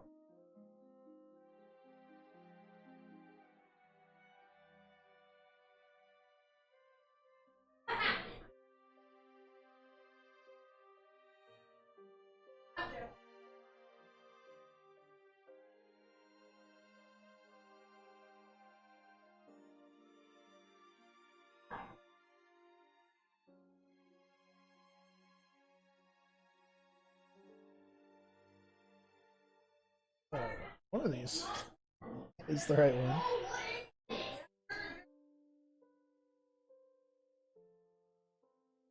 we'll do a quick hack. Alright.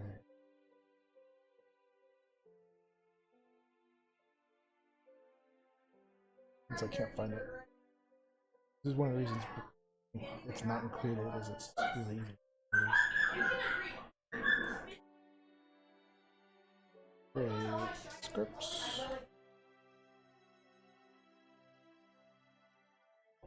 Always over our button events. I think this will work. I'm pretty sure I'm using both the new and the old input system. Put down button.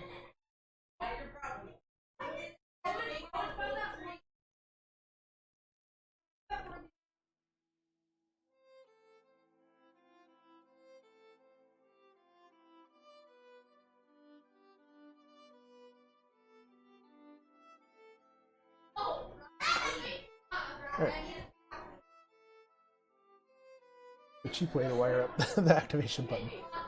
I'm just going to add it to the dictation experience so that when you press, I think I'm going to have it be B. No, I'll set it to A for now. That it activates the prompt.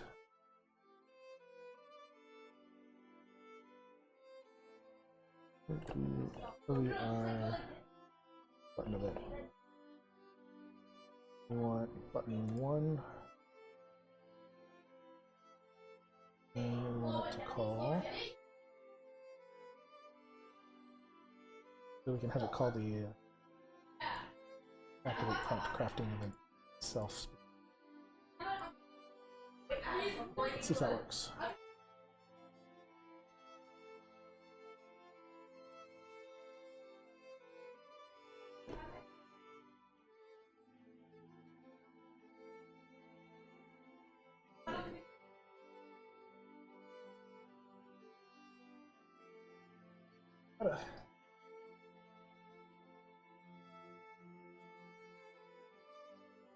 Okay, so let's see if this get it. My headset would stop swinging. Hey, it worked. All right, so I've got a button to press that will bring my tablet, and it will activate it, and you'll see the prompt get filled in. The word cloud's populating. Oh, cloud's getting clear. But I mean, it's doing pretty well.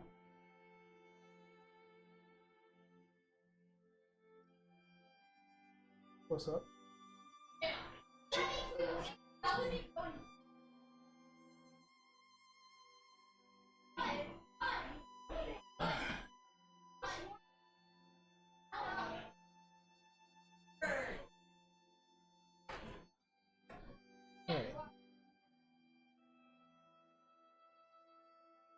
But I'd say overall, I'd activate again and we'll see word cloud populated a little bit.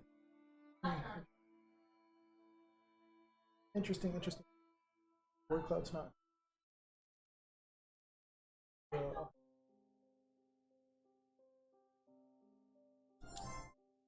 That's. Oh, I like where we've gotten tonight. And as always, I never get quite as far as I want to get, but I'd say good progress. Oh, interesting. It's anytime it's over. Yeah, it disappears. There's a layer sorting issue with the painting. That. Test. I wonder where my word cloud is now. All right. Well, I gotta go worry about dinner. Hope this was entertaining to somebody at least. We made some progress. This thing looks really cool. So I'm pretty happy with it.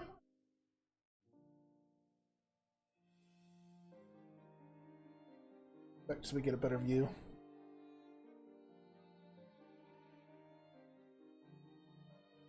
And maybe I can grab a screen.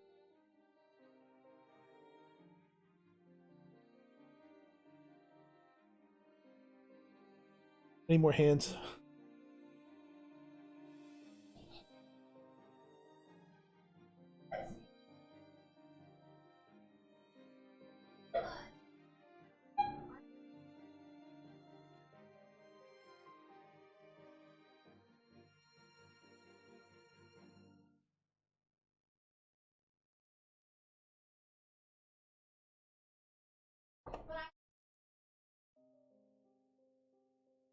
All right.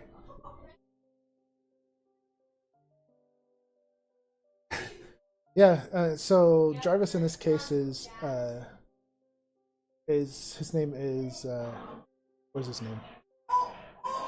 When we're drawing a blank. Curator.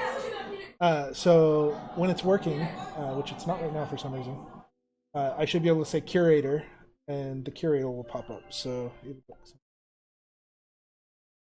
I think I just broke it in VR. But yeah, you'd say curator, and then you say curator, I'd like this prompt to take over this painting, and the prompt will run, and the painting will get updated. But not quite there yet. Next, another week or so, I think we'll be there. Or maybe a few nights. There's going to be a lot of work where I clean this up offline. There's a lot more coding that's going to be involved. Then probably next week we'll do another stream or something of more artsy type stuff.